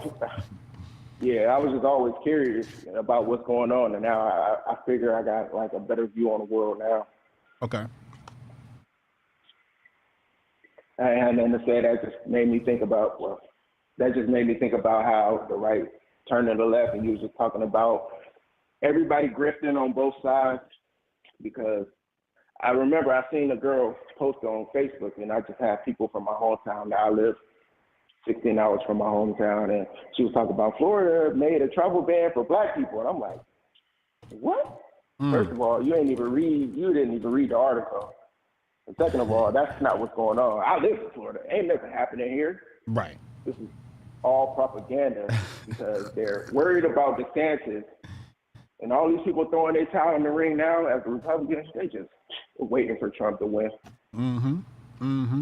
So that goes into they need a rating. That goes into what they were talking about, NAACP, travel advisory, black folks don't go to Florida. Meanwhile, you in Florida and you like, what the hell are they talking about? I live life every day with sunshine. I ain't tripping. Like, I can't go to Florida. You ain't see what's going on in Florida? I said, bro, I live in Florida. There's nothing happening here. Because they always want to, black people open the door, let all these people come through, and we know the people they're talking about. Yeah. People that's over that border, and the people that, what you say, the Bud Light people. The Bud Light you open the door for them, it ain't got nothing to do with black people, but they make a scene and such. Real talk. Spice it up. Spice up that cake. it's easier to conquer that whole cake. Yep. Hey, man, I appreciate the call and the insight, man. Hotep and Build, and happy Strong Dad June. For sure, Hotep and Build. Hotep and Build. I be trying to tell y'all, they be putting the fear of God in black folks, yo. With them horror stories. That's why when Sandra Bland had her incident, the black community made her seem like she was a victim of police brutality, and the red whites made it seem like, oh, she should have complied. And I was looking at the situation like, no, she's a victim of media propaganda who put her in a fear state based upon horror stories. And as that brother just called in, he said he was with the cops and got arrested and he was terrified. Now, I don't know if you know anything about being terrified. When you're terrified, you tend not to make the best decisions. You tend to be erratic. And then that puts the police on edge. So a lot of times what happens is media propaganda, horror stories put you in a fear vibration. Cops pull you over. You're not acting like yourself. And because you're not acting like yourself, the cop goes, wait, maybe he's got drugs on him. Maybe he's got a gun on him. He seems very nervous and uneasy. Now the situation gets escalated because now the cop is uneasy. Now you have two different people, two different individuals, both uneasy, and disaster happens. And that's why I tell people, I don't always blame the black community because we are victims of horror stories. And the picture they paint is like, oh, we're going to die. Look at the NAACP article. Travel advisory warning. What? And the article, NAACP, DeSantis doesn't want to teach about the horror. That's where I got the term from, their own article. You don't want to teach black history about the horror that black people have. So that's what they want. They want you consuming horror stories. And then wonder why every time you around the police, you uneasy and things go left. Y'all got to get y'all mind right. TryMasterFocus.com. Hit the link in the description box below. It takes 30% off, plus you get 20% off for the subscription, so that's 50% off. That's half off Master Focus right now at TryMasterFocus.com. If you hit the link in the description box below, the link in the description box below will automatically apply the discount. You don't have to do anything. Automatically apply the discount at checkout. So by the time you get to the credit card information screen, you'll see the price drop. It'll be like $40. Way, way, way low priced. Some of y'all gotta get your mind right. This is the Grift Report. We're here daily, 2 p.m. Eastern time, Monday through Friday. Tomorrow's an exception. I'll be live from my cell phone at the Gutfeld show. I'll give you some behind the scenes look. Maybe we'll do a little tour of the studio, etc., etc. So I'll be on with Gutfeld tomorrow. That's going to be a great time. I'll be mentally preparing for that all tonight and tomorrow to give you guys a great performance. Tonight, we're back for Hotep's Been Told You at 8 p.m. So make sure you hit the subscribe button. Make sure you hit the bell. Turn on notifications so you never miss a show. Get some of this great content that we give you. And don't forget grifties.com. Go vote and nominate your favorite grifter at grifties.com. I'm Hotep Jesus, and I'm out of here. Happy Strong Dad June. Hotep and Build. Most of you will be replaced by AI. But it doesn't have to be this way. You can become AI resistant, but you will need to outperform the machines. You may not think this is possible, but it is. The infiniteness of human consciousness is more infinite than the power of the machine. You may not know how to tap into this power, but we do, and we will show you how. Join us in this journey to make the machine our servant.